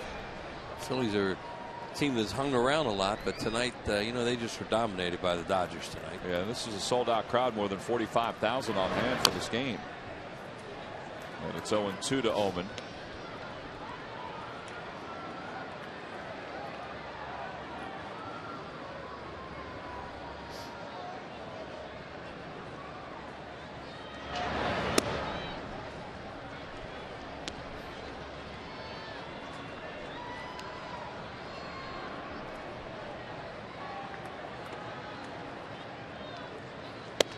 On the outside corner, Oman is rung up and the inning is over. The Dodgers, though, get a couple more and a 2-run home run by Casey Blake. He has 3 RBIs. We move to the bottom of the 9th inning. It'll be Ibanez, Feliz, and Ruiz.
School.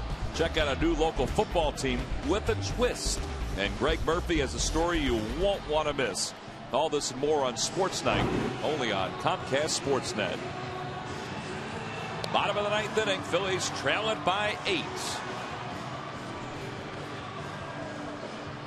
And they've managed just 4 hits and 1 run. That was a home run by Jimmy Rollins, and way back when Jimmy hit that home run, the Phillies led it 1-0 in the second.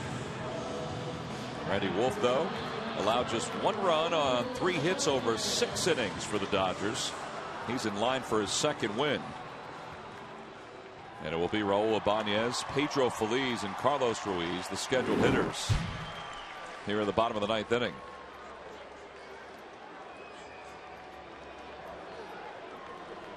So here's Oman.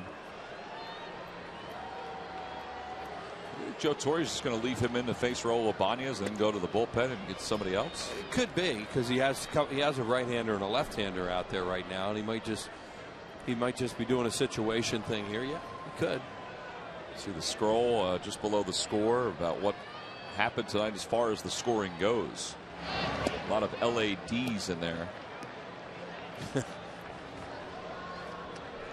Yeah, it's pretty much been all Dodgers tonight. And you said the Phillies with a 1-0 lead, and since then they've been outscored 9-0. Yeah, Jamie Moyer was going after his 250th win for the third time. He lasted into the fifth, but that was it. And now he's going to do it on the road.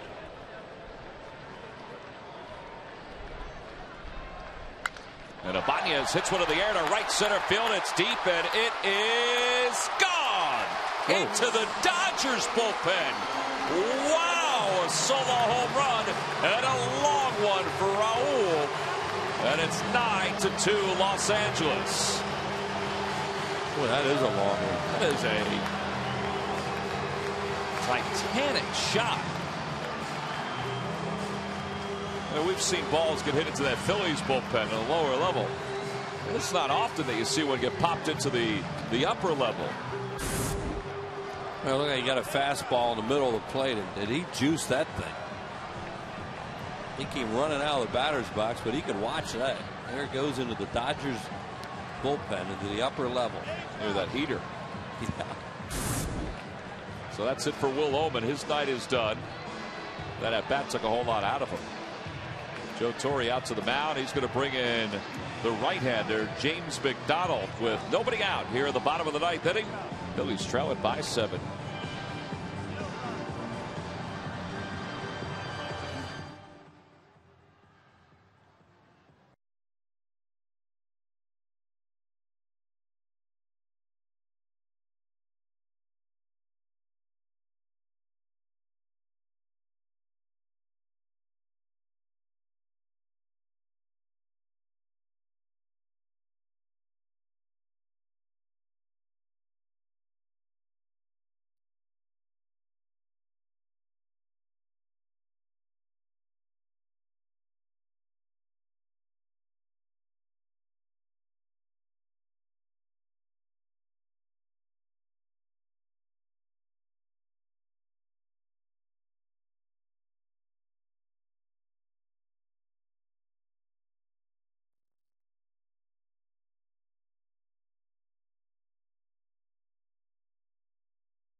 Raul Ibanez just blasted his 10th home run of the season into the Dodgers bullpen. He woke everybody up out there.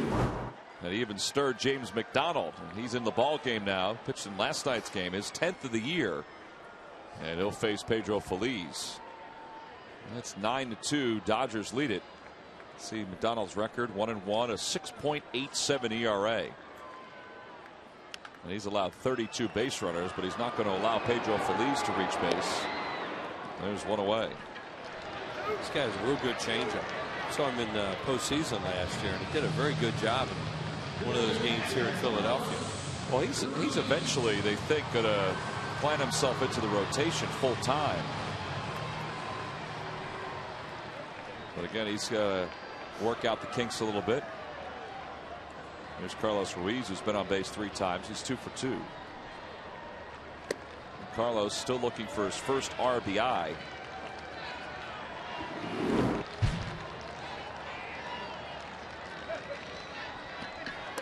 fact, the Phillies catchers are last in the National League in hitting, last in runs scored. In fact, last in RBIs as well. Chris Coast has picked up some. There is Chris. He'll probably catch tomorrow's ball game. 2-2 the count to Ruiz.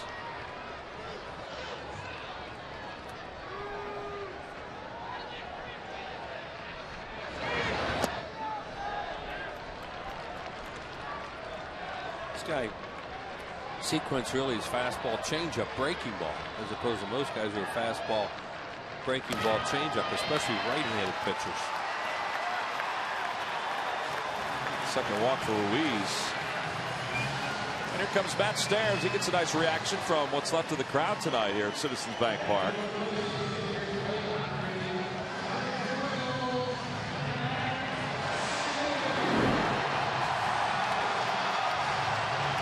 It is amazing. And here comes Joe Torre. And Joe Torre is managing this ball game as if it was like a 3-run lead. You know what it is more than anything? I think he's just trying to find out some things about guys.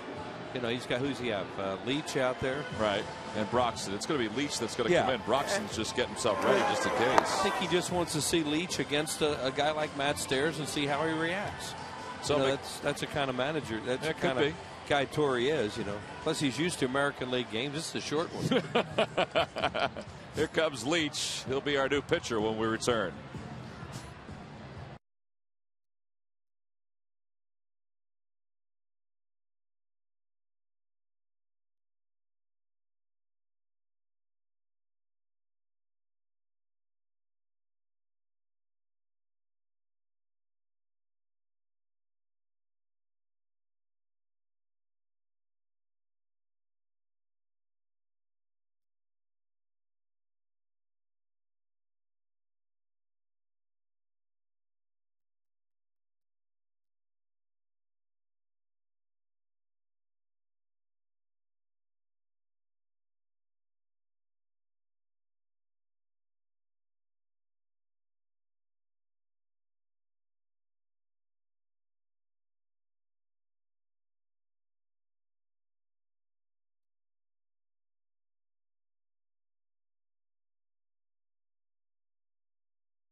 Well, it's a 7-run lead for the Dodgers, but Joe Torre is going to put his third pitcher of the inning into the ball game. It's left-hander Brent Leach, who is a 26-year-old out of Brandon, Mississippi.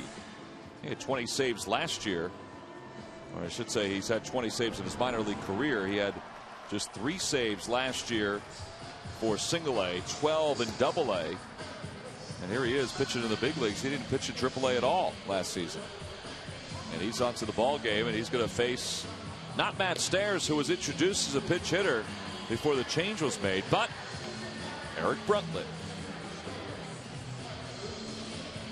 And Mariano Duncan just telling the infielders, puts up one finger, and all he's saying right there is basically, we got a big lead, we want one out here. That's all. Just get one out. We're not worried about a double play.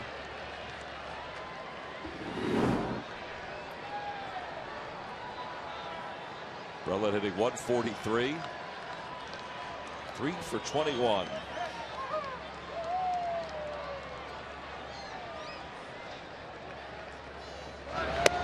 And the first pitch is a 92-mile-an-hour fastball in there for a strike. It's 0-1. Broxton's been out there throwing, and you know, you wouldn't think he would come in, but right now, who knows? Well, he hasn't worked much at all. Man, he's only worked in 4 games. I figure they'll get him in the game no matter what tomorrow. That's a wild pitch. And Ruiz goes up to second base. So Carlos is in scoring position with 1 away, and the count 0-2 to Bruntlett.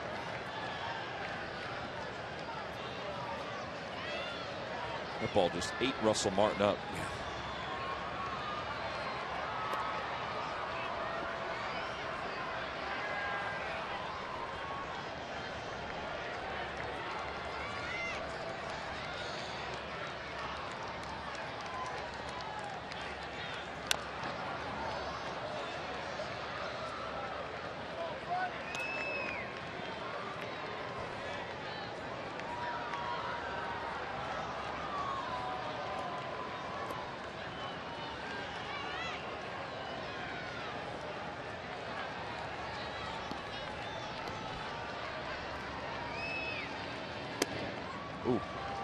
Missed inside and a little high, and it's 1-2 to Bruntlett.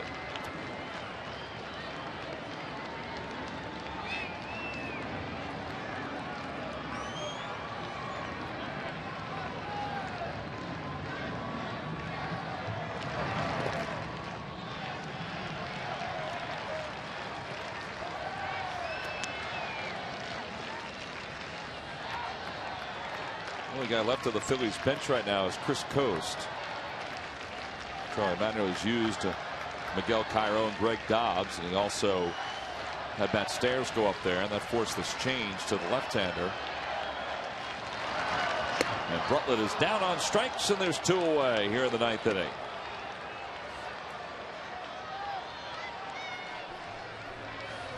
So Brent Leach gets Eric Bruntlett, and now he'll switch Victorino over to the right side of the plate.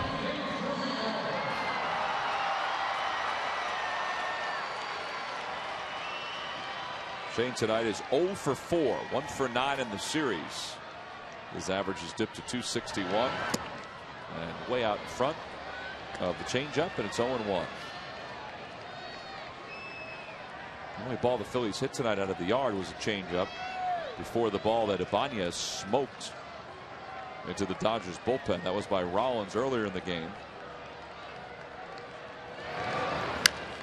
And a pop-up. First base side, foul territory. Here comes Loney, and that's the ball game. So the Phillies, after winning last night aggressively, fall rather quietly tonight to James Loney and the Los Angeles Dodgers. Loney finishes with 4 RBIs in this ball game as Brent Leach finishes this one up for LA and for Randy Wolf. Our Chevrolet player of the game is